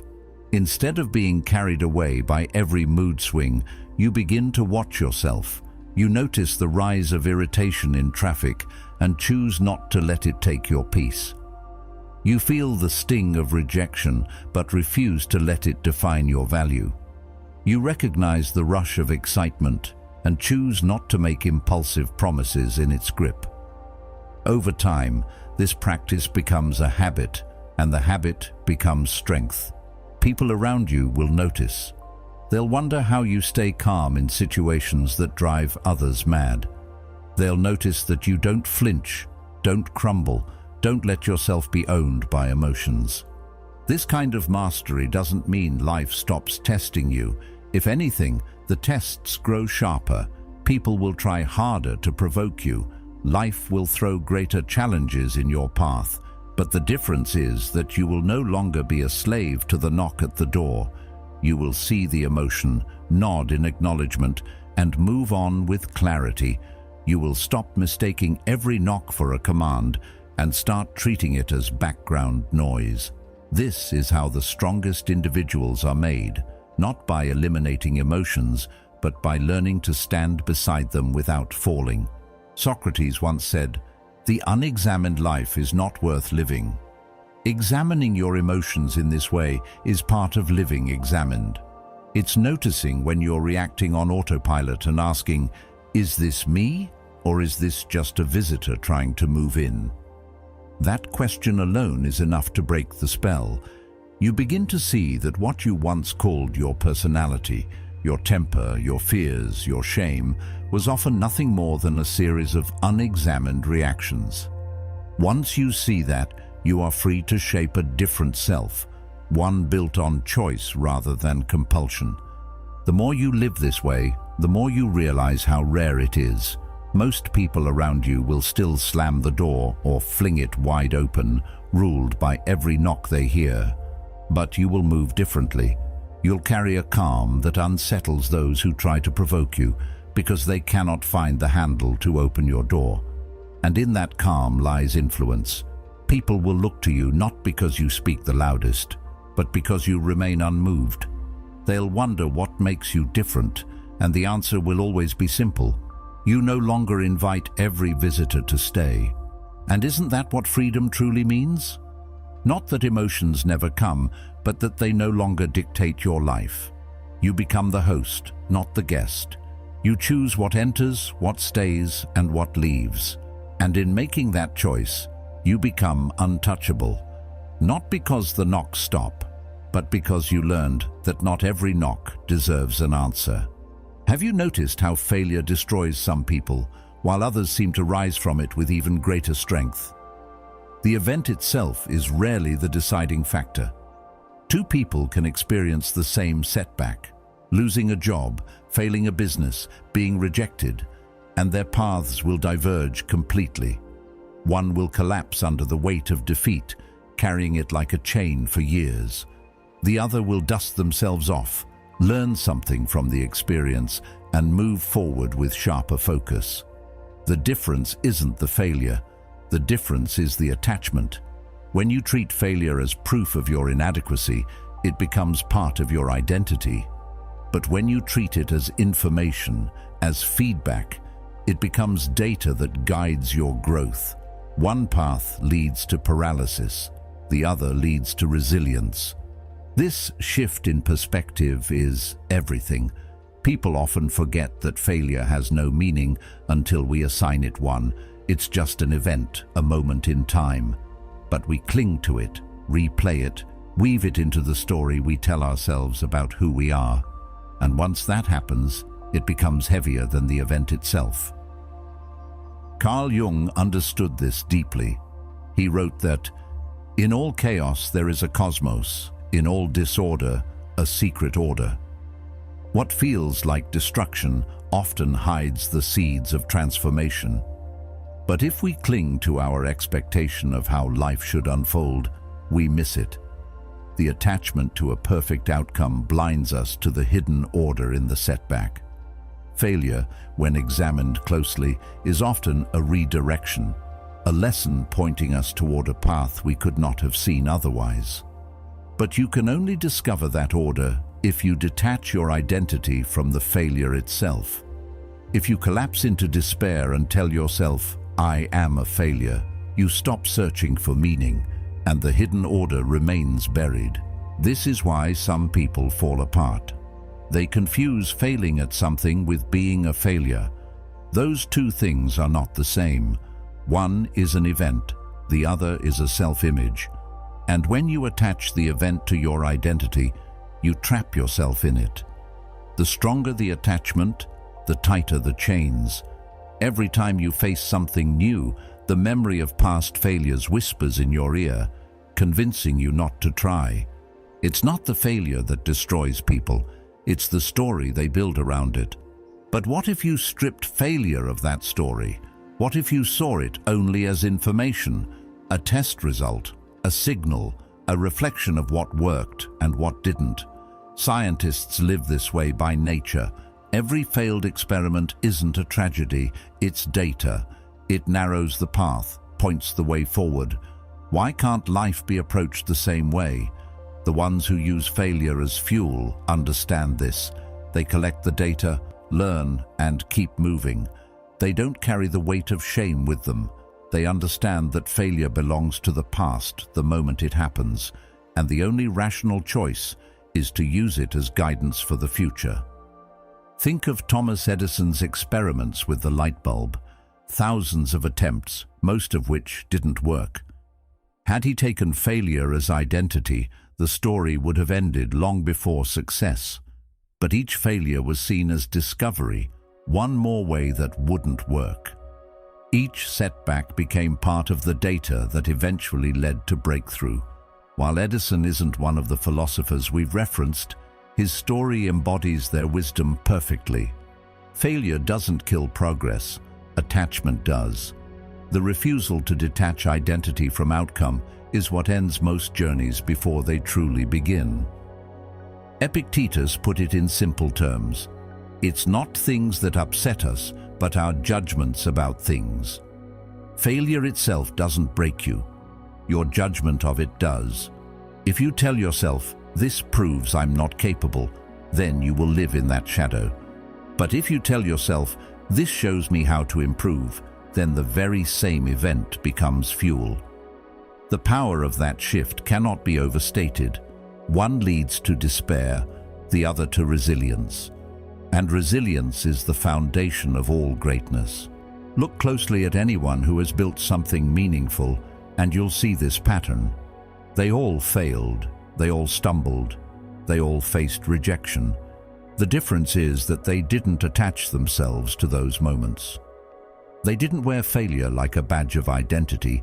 Instead, they kept moving, seeing each step as part of the process. What breaks others becomes their training ground. And because of this, they grow stronger than those who never dared to risk failing at all. Beginnings are fragile. They are often filled with mistakes, missteps, and shortcomings. Those who cannot detach from failure never make it past the beginning. They quit too soon. They let early stumbles convince them the journey isn't worth it. But those who view failure as data understand that beginnings are supposed to be rough. They expect mistakes, and so they are not crushed by them. By detaching from the fantasy of a perfect start, they allow themselves the freedom to learn, adapt, and continue. And isn't this the essence of growth itself? To see each step not as proof of who you are, but as an opportunity to become more than you were yesterday. Failure, when stripped of attachment, becomes the most honest teacher. It shows you exactly where you stand, without exaggeration or disguise. It is feedback in its rawest form. To ignore it is foolish. To attach yourself to it is destructive. But to use it, that is wisdom. The reason many never recover from failure is that they resist it. They fight against what has already happened, but resistance only deepens the wound. Acceptance is the path forward. Accept the failure, accept the sting, accept the lesson, and then move on. When you begin to live this way, something profound shifts. Setbacks no longer derail you. Rejections no longer crush you. Instead, they become part of your fuel. Each one strengthens your resolve. Each one sharpens your strategy. Each one prepares you for the next step. Over time, you build resilience so deep that failure ceases to scare you at all. It becomes part of the rhythm of life, as natural as breathing. You stop asking, "What if I fail?" and start asking, "What will I learn when I do?" And that simple reframing is enough to keep you moving when others stop. Marcus Aurelius captured this beautifully when he wrote, "The impediment to action advances action." What stands in the way becomes the way. The obstacle is not separate from the path. It is the path. Failure is not a detour, it is part of the road itself. Those who resist it stay stuck. Those who embrace it keep walking. And by walking, they discover that every apparent dead end hides a new direction. What others call defeat, they call instruction. What others call the end, they call a beginning. So the next time you fail, pause before attaching yourself to the story of defeat. See the event for what it is, information, not a reflection of your worth, not a verdict on your future, but data for your next move. Let the sting pass, then look for the lesson. Train yourself to detach from the outcome and focus instead on the process. This doesn't just change how you face failure, it changes how you face life itself. Because life, at its core, is a series of experiments. And those who learn the most from failed experiments are the ones who eventually master the craft of living. And this applies to pressure too. Some people crumble the moment the weight of expectation presses down on them, while others seem to grow sharper, clearer, almost stronger in the same conditions. What separates the two is never luck, it's preparation.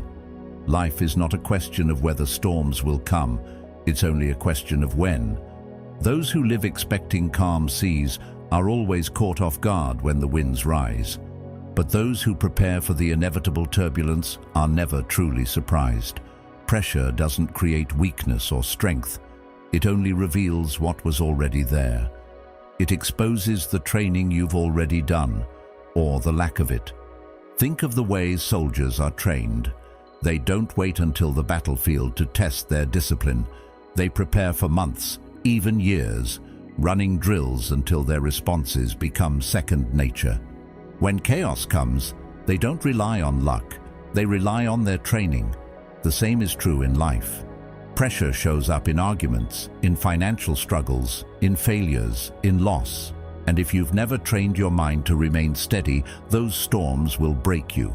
But if you've trained, if you've built calmness into your very nature, pressure becomes nothing more than another test, a stage on which your preparation shows itself. Marcus Aurelius lived under constant strain as Emperor of Rome. He faced wars, plagues, betrayal, and the relentless weight of ruling an empire. Yet in his writings, you find not despair, but reminders to himself about preparation. "You must build up your life action by action," he wrote, "and be content if each one achieves its goal as far as possible." His strength didn't appear magically in the hardest moments. It was built daily in smaller acts of discipline, thought, and self-control. By the time the storms came, he was already steady. Pressure could not break him because he had already accepted its inevitability. Notice how some people collapse in stress while others thrive on it. The difference lies not in the stress itself, but in the mindset behind it. Those who collapse see pressure as something unnatural, something unfair. They ask, "Why me?" And in doing so, they weaken themselves. Those who thrive expect it. They know stress is not an interruption of life, but an ingredient of it. And because they accept this truth, they meet pressure with preparation rather than panic. When it arrives, they are not shocked. They simply do what they've been training themselves to do all along. This is why the Stoics emphasized anticipation. They would practice imagining loss, hardship, even death, not to live in fear, but to prepare the mind. By rehearsing storms in thought, they trained themselves to remain calm when storms appeared in reality. Seneca once advised, "The man who has anticipated the coming of troubles takes away their power when they arrive." Preparation shrinks fear. It makes the overwhelming manageable because you've already faced it in your mind. And think about how this plays out in your own life. A person who has never practiced patience collapses at the first sign of frustration. But someone who has trained themselves daily to pause, to hold back their temper, meets that same frustration with ease. A person who has never faced discomfort is broken when life withholds ease. But someone who has chosen small discomforts, discipline in waking early, restraint in speech, effort in exercise, finds themselves ready when true difficulty arrives. The preparation was already there. Pressure is simply the stage that reveals it. This also explains why some people can endure losses that would seem unbearable to others. They have trained themselves not to cling too tightly to what can be taken away. They know life is unpredictable. They expect change, and so when it comes, they adapt. Think of pressure as a mirror. It reflects back to you what you've been practicing all along. If you've practiced avoidance, it will show. If you've practiced self-control, it will shine through. The moment of stress is not when you begin building strength. It is when you reveal it. The hours before, the days before, the years before, those are the times you are either preparing yourself or leaving yourself vulnerable.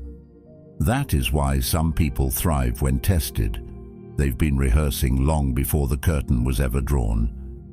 Carl Jung also believed that the unconscious, if left unexamined, will control you under pressure. This is why so many people say things in anger or fear that they regret. They have not faced themselves deeply enough to understand their own shadows.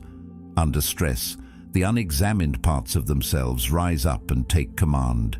But when you do the work of preparation, reflecting, questioning, strengthening your inner life. You stop being a victim of the unconscious. You remain present even in chaos. The storm doesn't pull you under because you've already practiced swimming in turbulent waters. Think of how an athlete trains. They don't just practice when the stadium is full. They prepare in empty gyms, in quiet mornings, in repetition no one sees. When the spotlight comes, they don't panic, because what feels overwhelming to others feels familiar to them. They have already lived the pressure in training.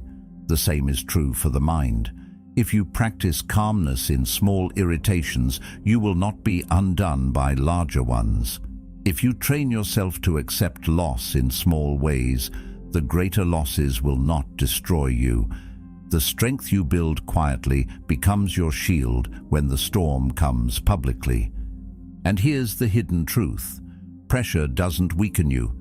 It introduces you to yourself. It shows you whether your roots are deep or shallow, whether your discipline is real or imagined. That is why some people thank their hardships in hindsight. They realize that without those moments, they would never have discovered their true strength. Epictetus reminded his students that difficulties are the things which show what men are. Without them, no one would ever know their own capacity. And isn't that what we ultimately want? To know ourselves, to see what lies beneath the surface when everything else is stripped away. So the next time you feel the weight of pressure building, remind yourself, this is not the enemy. This is the test. This is the arena where your preparation, or your lack of it, will be revealed. Instead of resisting, lean into it. Remember that storms are not exceptions in life. They are part of the design. If you expect them, they will not shock you. If you prepare for them, they will not break you. And if you welcome them as teachers, they will shape you into someone unshakable. Pressure is not something to fear. It is something to train for, something to embrace, something to use. Because in the end, the people who thrive are not those who wait for calm seas, but those who learn to sail no matter how fierce the winds become. Preparation is the difference. And when you are prepared, storms are no longer disasters. They are opportunities to prove the strength you've been building all along.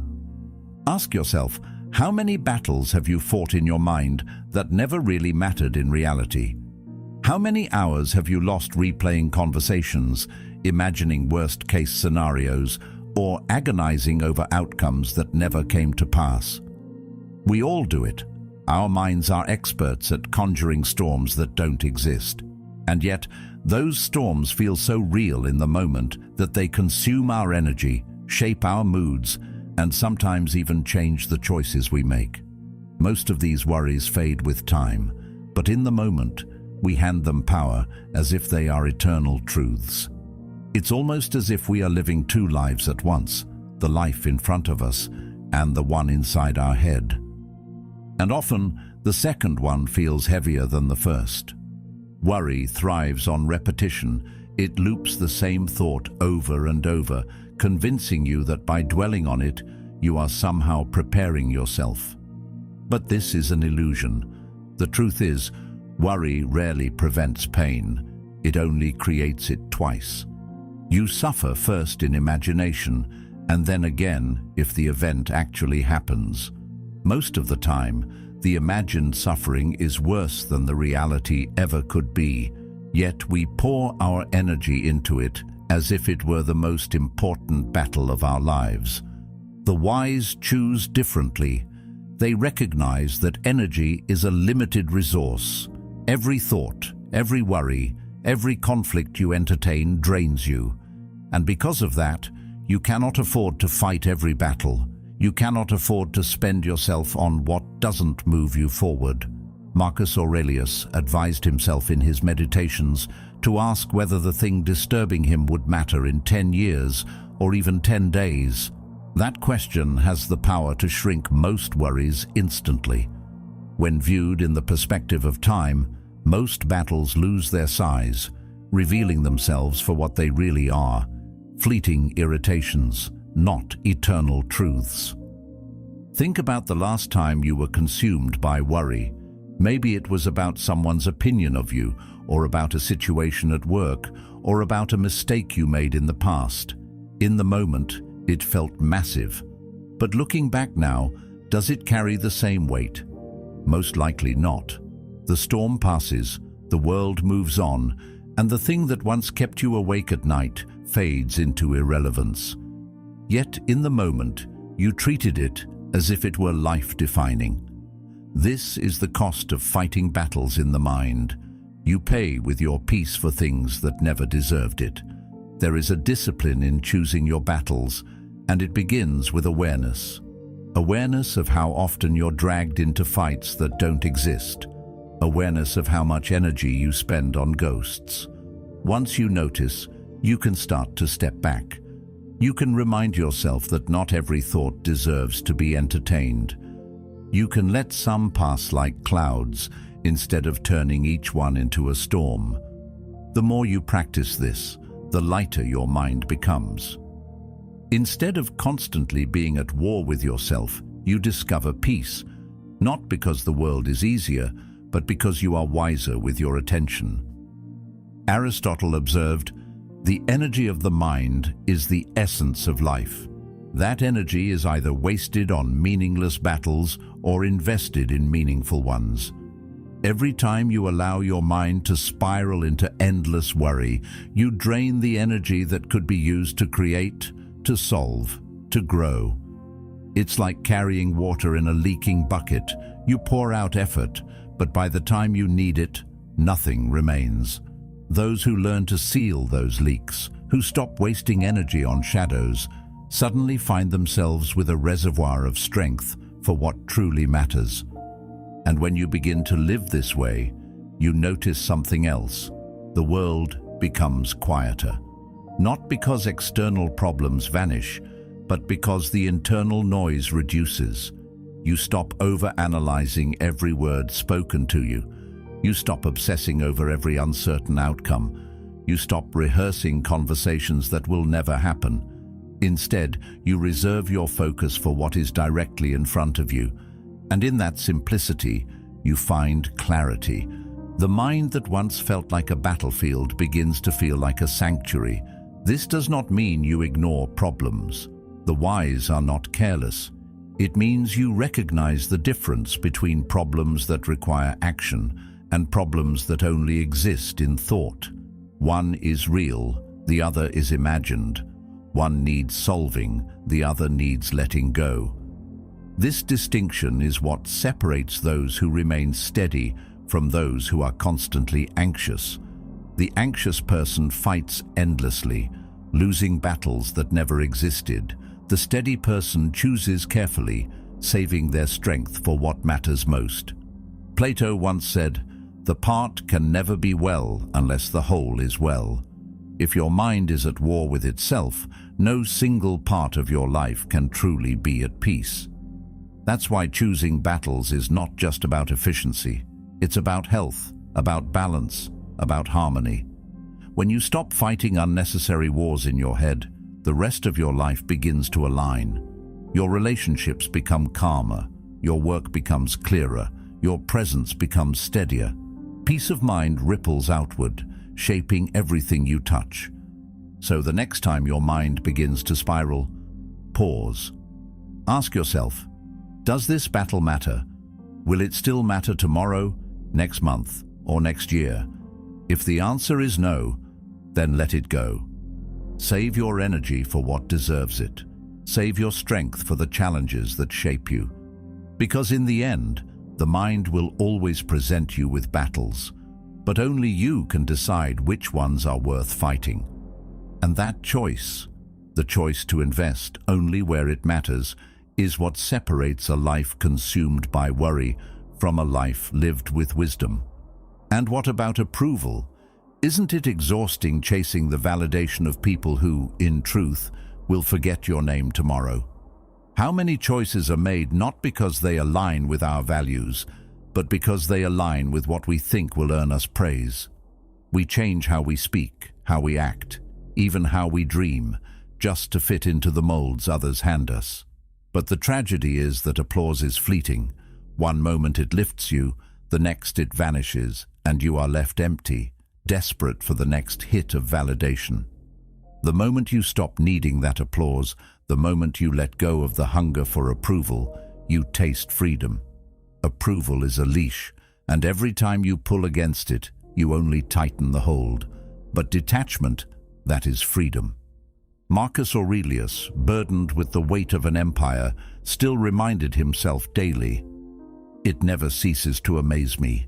We all love ourselves more than other people, but care more about their opinion than our own."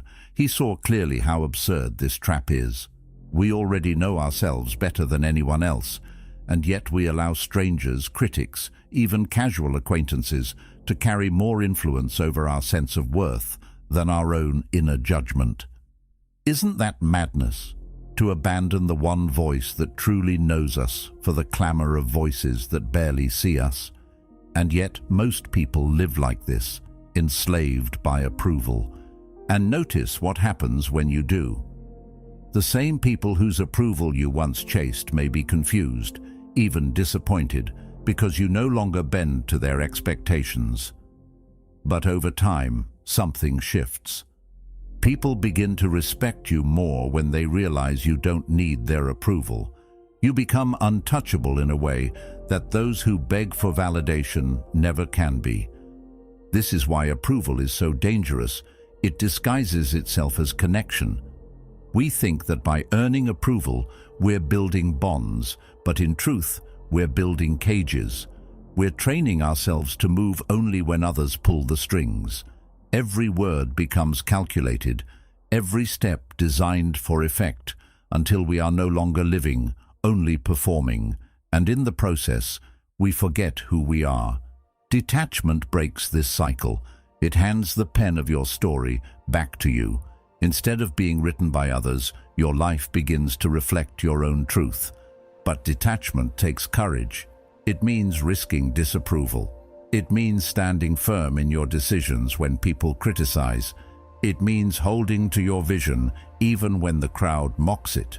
This is why so few people choose it. It feels uncomfortable to step off the stage where everyone is watching.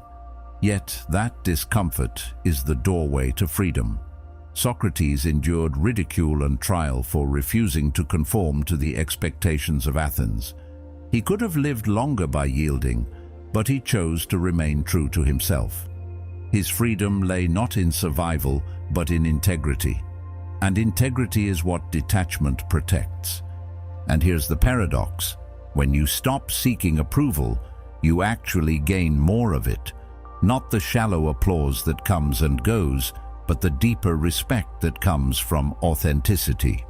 People trust those who are not desperate to be liked because they sense something rare, a person who is grounded in themselves. Plato said, "The greatest wealth is to live content with little." And what is more contentment than to live with yourself without needing constant confirmation from others? That wealth cannot be bought, and it cannot be taken away. Look closely at those who achieved greatness in any field: philosophy, art, science, leadership. Almost without exception, they were misunderstood in their own time. They were mocked, doubted, and criticized. But because they were detached from needing approval, they pressed forward. They weren't chasing applause, they were chasing truth. And it was only later that the world caught up. Imagine if they had abandoned their paths just to be accepted. Imagine if their need for validation had been stronger than their commitment to their vision. We would have been left with mediocrity instead of masterpieces. Approval is intoxicating, but it is also addictive. The more you receive, the more you crave, and the less you can live without it. That cycle is endless, unless you break it. And breaking it requires realizing that approval is never really about you. It's about the other person's expectations. To live for approval is to hand over your life to standards you did not create. To live detached from it is to finally begin shaping yourself on your own terms. And don't mistake detachment for arrogance. True detachment is humble. It doesn't say, "I don't care about anyone." It says, "I care, but I don't need to be defined by anyone's opinion." It's the difference between valuing connection and being enslaved by it. Approval chasers often become arrogant because their self-worth rises and falls with the praise of others. They inflate when praised and collapse when criticized. Detached individuals, however, remain steady. They can hear both criticism and applause without losing their center. That steadiness is what makes them trustworthy, admirable, and strong. So the question is simple but difficult. Are you willing to let go of the leash? Are you willing to walk away from the endless chase for applause and step into the freedom of living on your own terms? The moment you do, everything changes. Your decisions become clearer, your voice becomes steadier, and your presence becomes stronger. You stop bending for every opinion and start standing tall in your own truth. And that kind of freedom is worth more than all the applause in the world. Because when you no longer need approval, you no longer live for others. You live for yourself, in alignment with your values, your vision, your deepest self. Approval is a leash, and it will hold you as long as you let it. But detachment is freedom, and it is waiting for you the moment you decide you are ready to walk unchained. Criticism is another test, one of the most subtle and dangerous trials we face in daily life. At first, it always feels personal, as if someone has aimed a dagger at your sense of worth. Words can cut deeper than steel because they strike at identity, at pride, at the fragile parts of ourselves we don't want exposed. Yet if you step back, you'll see that most criticism isn't about you at all. It's a mirror reflecting the critic's insecurities, their disappointments, their unresolved conflicts. They project those things onto you because it feels easier than facing themselves. And if you accept that projection as truth, you end up carrying borrowed pain. Why let the wounds of others become your own? That burden was never meant for you, and the wisest path is to recognize it, take what is useful, and leave the rest behind. This ability to filter criticism is rare because we are conditioned to treat every comment as valid. From childhood, we're trained to respond to feedback immediately, to explain ourselves, to defend, to justify. But living this way turns every voice into a master over your emotions. Marcus Aurelius faced endless criticism as emperor, yet in his meditations he reminded himself, if you are distressed by anything external, the pain is not due to the thing itself, but to your estimate of it. He saw clearly that criticism gains its sting from our interpretation, not from the words themselves. One person hears an insult and dismisses it. Another hears the same words and carries the weight for years. The difference lies in the estimate, the value you assign to it. And that value is always in your control. Think about how often people project their limitations onto others. Someone criticizes your ambition because they have abandoned their own. Someone mocks your courage because they never found theirs. Someone doubts your vision because they cannot see beyond their narrow frame. If you let their words shape you, you are letting their limitations become your boundaries. Of course, not all criticism is worthless. Some is valuable, even essential. The challenge is to discern the difference. Constructive criticism comes from those who want to see you grow, who have knowledge and perspective worth considering. Destructive criticism, on the other hand, is nothing but noise, born from envy, bitterness, or ignorance. The wise learn to filter. They don't discard everything, nor do they swallow everything whole. They separate the grain from the chaff, the useful from the useless, and in doing so, they turn even negative voices into tools for progress. Seneca observed, "No man was ever wise by chance. Wisdom is deliberate, it requires practice, and filtering criticism is part of that practice. You must train your mind not to be shaken by every passing word, but to listen with clarity. If the words offer truth, embrace them. If they are empty, discard them without a second thought. To be unmoved by shallow judgments is not arrogance, it is maturity. It means you have built your worth on a foundation deeper than the noise of opinion. Think of an artist chiseling a statue. Passers-by will comment, some will admire, some will mock, some will give unsolicited advice. The artist doesn't abandon his vision every time a voice interrupts. He listens when someone speaks with knowledge, but he ignores the rest. His work is guided not by the noise of the crowd, but by the clarity of his own purpose. Life works the same way. You are the sculptor. If you adjust your shape every time someone comments, you end up with nothing but fragments. But if you stay true to your form while remaining open to wisdom, you create something lasting. Plato once said, "Opinion is the medium between knowledge and ignorance." Most criticism belongs to that in-between space. It is neither pure wisdom nor pure nonsense. It's a reflection of where the critic stands in their own growth. This is why filtering is so important. Treating every opinion as law is as dangerous as dismissing every opinion as worthless. The art lies in discernment, and discernment is what allows you to keep moving without being paralyzed by words. But how do you keep criticism from cutting too deeply? By remembering that you are not obligated to accept every gift handed to you. An insult is like a package left at your door. You don't have to bring it inside, you can leave it where it is. The critic may have created it, but you decide whether to claim it. Detachment is the strength to see words as external objects rather than as reflections of your identity. And when you practice this, you begin to notice how much lighter life feels. You carry only what is useful, leaving the rest behind. When you begin to live this way, you find yourself less shaken by words.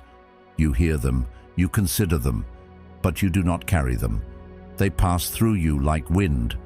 And because of this, you gain a kind of quiet strength that others notice.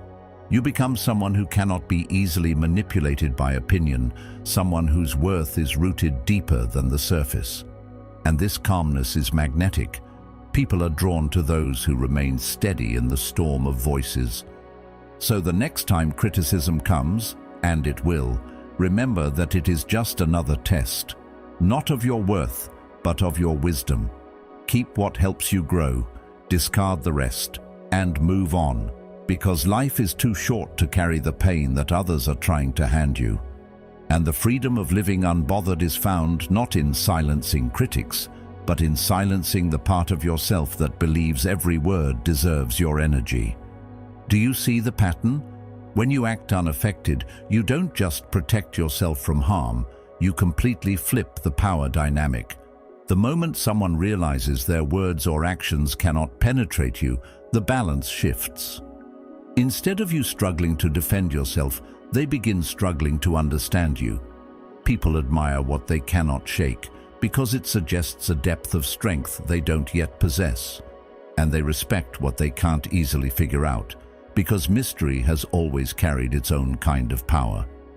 To stand firm, unbothered, is to become an enigma.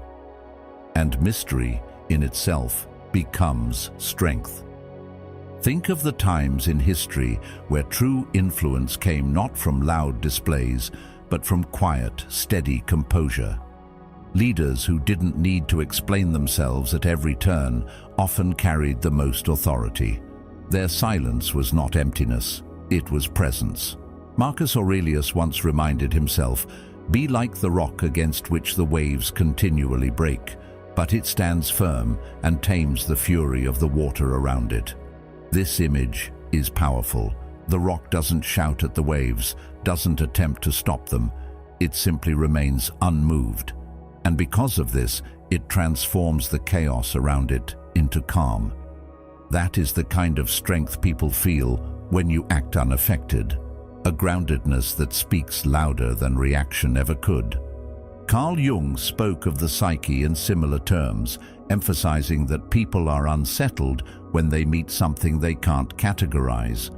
He wrote, "The meeting of two personalities is like the contact of two chemical substances. If there is any reaction, both are transformed. If you react wildly, you are easily transformed by others. But if you remain calm, they are transformed by you. Your refusal to bend makes them question their own position. Your mystery unsettles them because it exposes their own predictability. They expected conflict, they expected control, but what they find is a calmness they cannot touch. This is why mystery is so magnetic. People lean in when they don't fully understand you. They speculate, they wonder, they try to figure you out. The less you give away in reaction, the more they project their own interpretations onto you. And often, those projections are far more powerful than anything you could have said.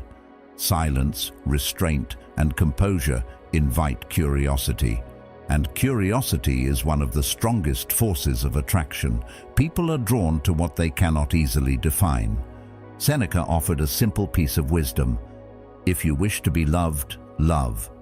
But if you wish to be respected, the principle is different. You must not be easily moved. Respect is born not from bending, but from standing firm. People trust those who remain steady under pressure because steadiness suggests mastery. When others lose control, they look to the one who hasn't. And when that one is you, your mystery turns into authority. They may not always like you, but they will always respect you. Think of how this plays out in personal relationships. When you are overly reactive, when every word or gesture pulls an immediate response from you, people stop valuing your presence. You become predictable, and predictability is easy to manipulate. But when you remain calm, when you respond with intention rather than impulse, people treat you differently. They hesitate before provoking you. They measure their words more carefully. They sense that you are not like others, that you cannot be controlled in the same way. This subtle shift gives you quiet leverage, a kind of influence that comes not from force, but from restraint. But mystery is not only external, it changes you internally as well. When you stop reacting to everything, you begin to conserve energy. You no longer waste yourself on trivial conflicts, on arguments that lead nowhere, on proving points that don't matter. That energy builds within you, and people feel it. You carry a quiet intensity, the kind that doesn't need to be displayed to be recognized. Jung warned that energy wasted on constant reaction only feeds the shadow, leaving you weaker and more fragmented.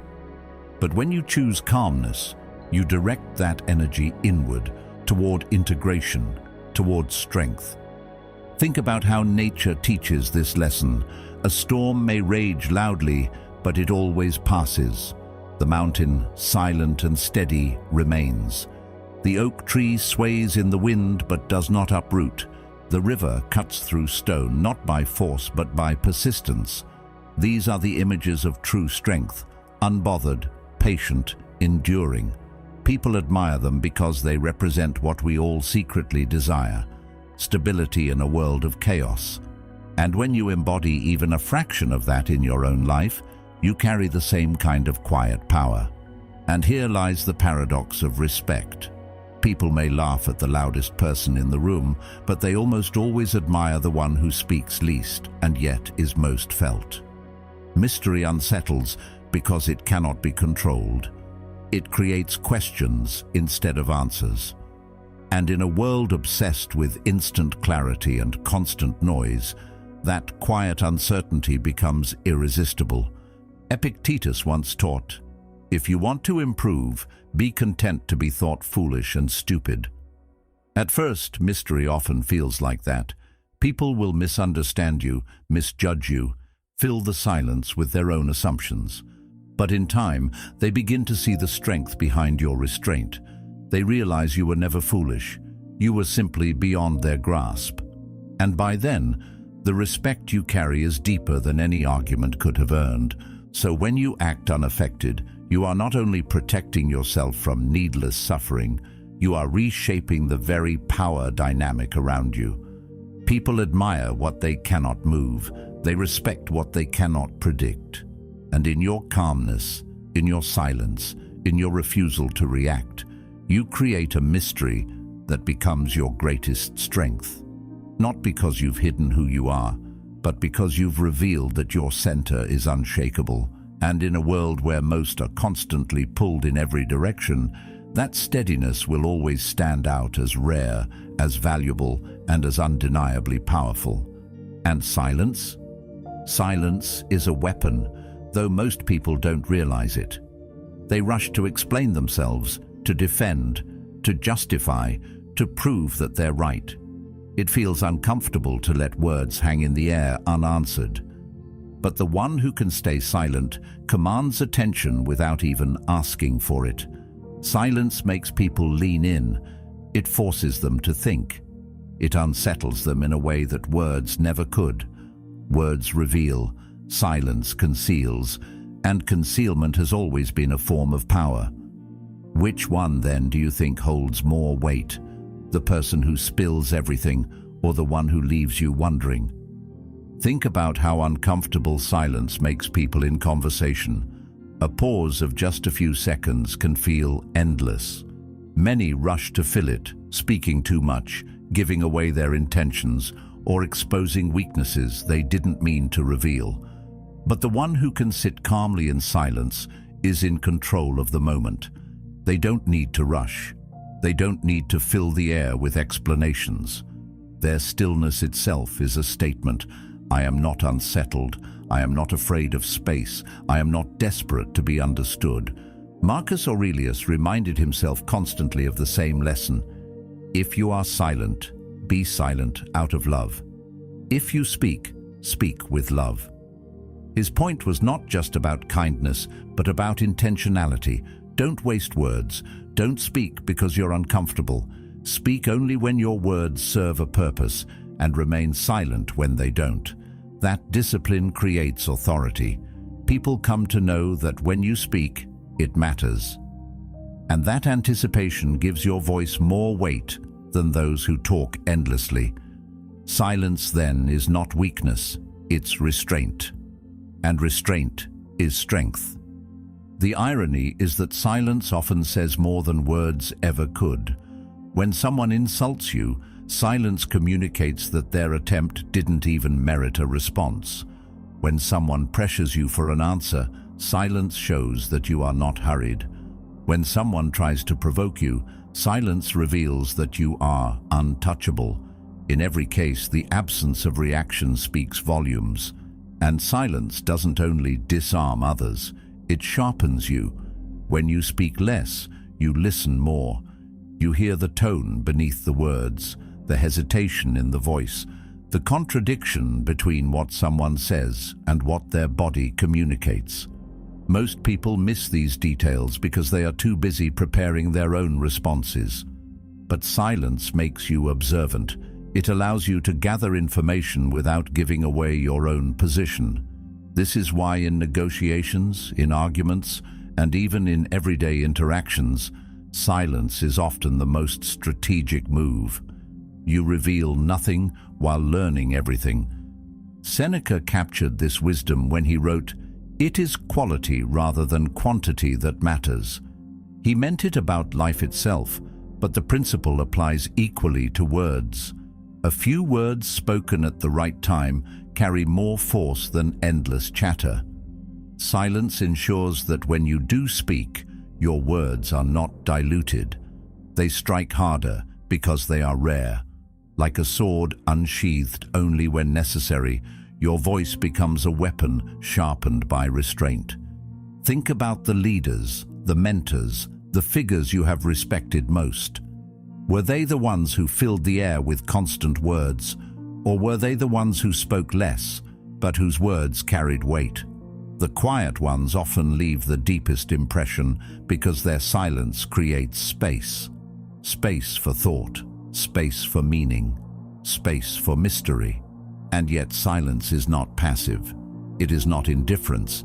It is deliberate, intentional, chosen.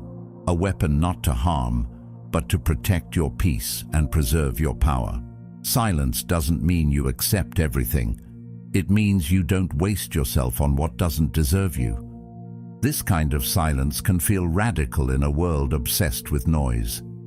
We live in an age of endless opinions, of constant explanations, of voices demanding to be heard. But those who master silence rise above the clamor. They don't need to prove themselves in every debate or justify themselves to every critic. Their calmness becomes magnetic. Their silence commands more attention than another person's shouting ever could. People wonder what you are thinking. They speculate, they guess, they lean closer. And in that curiosity lies influence. And here's the beauty of silence. It gives you control over timing. Words once spoken cannot be taken back, but silence gives you space to choose the right words. In moments of conflict, silence cools the heat and clears the fog. In moments of decision, silence allows reflection instead of impulsiveness. In moments of pressure, silence makes you appear unshaken, even if inside you are still finding your footing. Over time, people stop seeing silence as emptiness and start seeing it as strength. So which holds more power, words or silence? Both matter, but silence is rarer, and rarity amplifies value. Anyone can talk. Few can remain silent. Anyone can react. Few can withhold. And in that withholding lies authority. When you master silence, you master yourself. And when you master yourself, you hold a kind of strength that no noise can compete with. In the end, silence is not the absence of communication. It is a different form of it, one that conceals when needed, unsettles when necessary, and commands without asking. Most people will always rush to explain, defend, or justify. But if you can resist that urge, if you can embrace silence as a weapon, you will find that people respect you not because of what you say, but because of what you don't. And that mystery, that restraint, that unshakable calmness will always hold more power than words alone. Even your thoughts can betray you if you don't master them. You may think the real enemies are outside, difficult people, unpredictable events, unfair circumstances, but the deepest battles are fought within your own mind. Fear, doubt, hesitation, these are the shadows that creep in quietly and start directing your actions without you even realizing it. How many times has fear stopped you before you even began? How many times has doubt whispered that you're not ready, convincing you to step back when you should have stepped forward? These enemies don't need to exist outside of you because they thrive within you, sabotaging from the inside out. If left unchecked, they build a prison stronger than any walls the world could ever put around you. The truth is, the mind is not naturally your ally. Left untrained, it wanders, clings, resists, and reacts. It can be your greatest tool or your greatest obstacle. That is why it must be trained daily, just as the body must be strengthened through exercise. A mind left idle becomes weak, but a mind challenged and disciplined becomes unshakable. Training the mind begins with awareness. Gratitude, discipline, and detachment are not lofty ideals, but exercises in focus. Gratitude shifts your attention away from what is missing and toward what is already present. When you train yourself to see what you have, you stop feeding fear with scarcity. Discipline sharpens your ability to act despite discomfort, to remain steady when laziness or doubt tries to drag you down. And detachment allows you to see thoughts and emotions for what they are, visitors, not rulers. Together, these practices become the foundation of mental strength. Without them, the mind becomes soft, easily controlled by impulses, moods, and outside noise. The mind grows the way a muscle grows, through resistance. Without resistance, the body remains soft, fragile, easily broken. Without challenges, the mind remains the same, repeating old patterns, never gaining strength. That is why setbacks, difficulties, and failures are not just obstacles, but essential tools for growth. Each moment of resistance is an opportunity to build resilience. Epictetus told his students, "Difficulties are things that show what men are." When you meet resistance and endure it, you prove to yourself that your mind can withstand pressure. And every time you withstand pressure, you grow stronger. This is why people who avoid challenges often feel weaker, even when life is easy. They are untested. Their minds, like unused muscles, have not developed the capacity to endure. But those who embrace resistance, the daily practice of discipline, the willingness to face discomfort, are the ones who build unshakable strength. Think of the person who wakes early despite wanting to sleep in, who chooses patience when anger rises, who remains calm when provoked. Each of these is a small act of resistance, a small weight lifted by the mind. Over time, these small acts accumulate into extraordinary strength. But mastery is not achieved once and for all. The mind must be trained daily. Just as a single workout will not make you strong, a single moment of discipline will not build lasting resilience. This is a lifelong practice. That is why rituals matter. Morning reflections, moments of silence, gratitude lists, mindful breathing, acts of restraint. Each one is a rep, a set, a repetition for the mind. These are not small or trivial. They are the building blocks of an unshakable inner world, and without them, you risk becoming enslaved to whatever thought or emotion happens to arrive. Jung also warned that unexamined thoughts can dominate you silently. He suggested that when we deny our weaknesses, they take on power in the unconscious. This is why fear feels overwhelming when you ignore it, but smaller once you face it. Mastery requires honesty. You must be willing to admit where your thoughts betray you, where fear still paralyzes you, where doubt still grips you. Only then can you begin to train those parts of yourself. The shadow must be acknowledged before it can be integrated. Plato believed that self-mastery was the highest form of power. He saw the ability to govern the self as greater than the ability to govern others. And this is exactly what training the mind provides. Sovereignty. When you master your thoughts, you are no longer tossed around by every emotional tide. You no longer collapse under hesitation. You move with direction, clarity, and purpose. Others may try to provoke you, but your mind is steady. Events may test you, but your center remains intact. This kind of sovereignty cannot be given, only earned. And it is earned through daily training. Imagine the difference between two people facing the same crisis. One reacts in panic, overwhelmed by fear and doubt. The other remains calm, thoughtful, deliberate. The event is the same, but the outcomes are worlds apart. The second person doesn't have a calmer mind by accident. They've been training for it. They've been building resilience long before the crisis arrived. And when it finally came, their preparation revealed itself. Pressure exposes the training you've done, and the mind, when properly trained, becomes your greatest shield. So remember this: your thoughts are not always loyal companions. Left untrained, they will betray you, whispering fear, doubt, and hesitation. But trained with gratitude, discipline, and detachment, they become allies. They become sources of strength, clarity, and freedom. The mind is like a muscle, and every challenge, every act of restraint, every moment of gratitude is a repetition that makes it stronger.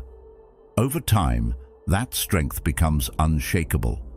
And when your mind is unshakable, nothing outside of you, no insult, no setback, no storm, can ever truly break you. So let the world test you. Let insults come, let pressure build, let setbacks appear, because they are not punishments, they are opportunities. Every trial is practice, every moment of discomfort is training, and each time you choose calm over chaos, each time you pause instead of exploding, each time you remain steady while others lose control, you are reinforcing an armor no one can penetrate. Life does not forge strength in ease. It carves it out in difficulty, in resistance, in the very moments you wish weren't happening. To avoid the test is to avoid the growth. To welcome it is to become unshakable. Carl Jung approached this from another angle, reminding us that trials reveal the hidden aspects of ourselves. He said, "Until you make the unconscious conscious, it will direct your life and you will call it fate." The world's tests draw out those unconscious parts, exposing weaknesses you didn't know were there. An insult might reveal your sensitivity to pride. A setback might reveal your dependence on control. Pressure might reveal how much fear still dictates your choices. These revelations sting, but they are invaluable. They give you a chance to confront yourself honestly and build the strength you lack. Without the test, those parts of you would remain hidden, silently running your life. With the test, you are given the chance to take command. Think of a soldier training for battle. He doesn't complain about the weight he has to carry or the harshness of the conditions. He knows each repetition, each hardship, is preparation for the real fight. Life works the same way. The insults, the disappointments, the betrayals, they are your training ground. And though you may wish they weren't there, one day you will look back and realize they were essential. Without them, you would have remained fragile. With them, you are fortified. Seneca once wrote, "Fire tests gold, suffering tests brave men." You cannot claim strength without trials to prove it. Just as metal is refined in fire, your mind and spirit are refined in adversity. The insult you endure without reacting, the pressure you bear without breaking, the failure you rise from without despair, these moments temper you. They turn raw potential into real power. You cannot read about calmness and become calm. You cannot imagine strength and suddenly become strong. You must live the trials. You must face them, endure them, and let them shape you. And isn't it true that the people we admire most are not those who had easy lives, but those who stood firm in difficulty? We don't remember the ones who avoided tests. We remember the ones who endured them with dignity. The leader who remained composed while everyone else panicked. The friend who stood steady in your darkest hour. The thinker who produced wisdom out of their own pain. Their strength was not given to them. It was built in the same way yours will be, through practice, through trials, through facing the world's tests again and again until composure becomes second nature. This armor isn't made of arrogance or detachment from life. It is made of mastery. It's not about refusing to feel, but about refusing to be ruled by what you feel. The insult still stings, but you don't let it guide your action. The pressure still weighs on you, but you don't let it dictate your decisions. The setback still disappoints you, but you don't let it trap you in despair. This is how armor is built, layer by layer, choice by choice, moment by moment. Until one day people look at you and wonder why nothing seems to rattle you. They see only the strength. They don't realize it was forged in countless small battles they never witnessed. Plato, too, saw the value in trials when he wrote about the soul being tested and shaped by struggle. He believed that the highest form of strength was born not in comfort, but in facing hardship with clarity. And this is the gift the world gives you, even when it feels cruel. It will test you. It will insult you. It will press you down. But it is in those moments you are being shaped into someone greater. And once you recognize this, you stop resenting the trials. You start using them. So let the world test you. Don't run from the insults, the pressure, the failures. Let them come, And when they do, remember they are not there to destroy you, but to train you. Every trial is practice. Every moment of struggle is another chance to build resilience. Each time you choose calm over chaos, you add another layer to the armor no one can penetrate. And when that armor is strong enough, nothing outside of you, not people, not events, not even fate, will have the power to break you. Because in the end, it's not the world that determines whether you remain unshaken. It's you. The trials will come no matter what, but whether you collapse under them or grow because of them, that choice is always yours. And when people look at you, wondering why nothing seems to rattle you, that's when you'll know you've built something rare. You've mastered the art of being unbothered, not because life suddenly became easier, not because problems stopped arriving, but because you became stronger, because you finally understood the truth, that control does not come from bending the world to your will, but from owning your own reactions to it. Once you own your reactions, you own your life. That is the kind of freedom most people never taste, and yet it is available to anyone who dares to train for it. This kind of strength is quiet, but it does not go unnoticed. People sense it. They see how you move through storms without losing your footing. They notice how insults bounce off of you, how pressure fails to break you, how setbacks don't define you. They may not understand it at first, and often it unsettles them. Because while the majority are quick to anger, quick to defend, quick to fall apart, you are steady. You carry yourself differently, and that difference is magnetic. It pulls respect from others without you ever asking for it. It's important to understand that being unbothered is not the same as being indifferent. Indifference is apathy. It's the refusal to engage with life at all. Being unbothered, on the other hand, is the choice to engage fully without being ruled by every twist of fate or every opinion of others. You still feel, you still care, you still act, but you do so from a place of sovereignty. You respond on your own terms, not because someone pulled you into a reaction. That difference is subtle but profound. One keeps you chained, the other keeps you free. And once you reach this place, something beautiful happens. Peace becomes your default. Where you once would have reacted, you now breathe. Where you once would have fought, you now pause. Where you once would have crumbled, you now stand tall. That peace radiates outward. It influences the way you speak, the way you move, the way you relate to others. People begin to trust you more, to seek you out when chaos surrounds them, because they know you are not easily moved. You become a source of calm in a world that thrives on noise. Aristotle observed, "The ultimate value of life depends upon awareness and the power of contemplation rather than upon mere survival." When you master the art of being unbothered, you embody that awareness.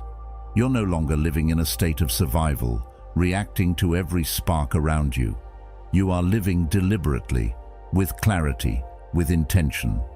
Your calmness is not passive, it's active. It's the product of constant awareness, of choosing carefully where to direct your energy, and of refusing to waste it on things that don't serve you. And yet, it would be a mistake to think this journey ends. Mastery of your reactions is not a final destination, but an ongoing practice. Each day the world will offer new tests. Each day someone will try to provoke you. Life will present new obstacles. Your mind will conjure new doubts. But each day also brings another chance to practice, another chance to reinforce the armor you've built, another chance to choose calm over chaos. Over time, these choices compound until your default response is no response at all, just measured action rooted in clarity. And perhaps that is the final truth. To be unbothered is to be free. Free from the grip of insults, free from the weight of criticism, free from the endless need for validation. You are no longer owned by circumstances. You are no longer swayed by every passing emotion. You belong to yourself. And when people notice, when they ask why nothing rattles you, you will smile, not because you feel superior, but because you know the secret. Life did not become easier. You became stronger. You learned to own your reactions. And in owning your reactions, you discovered that you own your life. So let the world wonder. Let them speculate about your calmness, your silence, your mystery. You don't need to explain it. You don't need to defend it. You only need to live it. Because the art of being unbothered is not something you tell. It's something you show. And when you embody it fully, you carry a strength that no one can take from you. The strength of self-mastery, the strength of freedom, the strength of a life that is truly, finally, your own. No storm, no insult, no judgment has the power to own you unless you hand it over. The strength you've been searching for has always been within you, waiting for you to claim it. Master yourself, and you master life.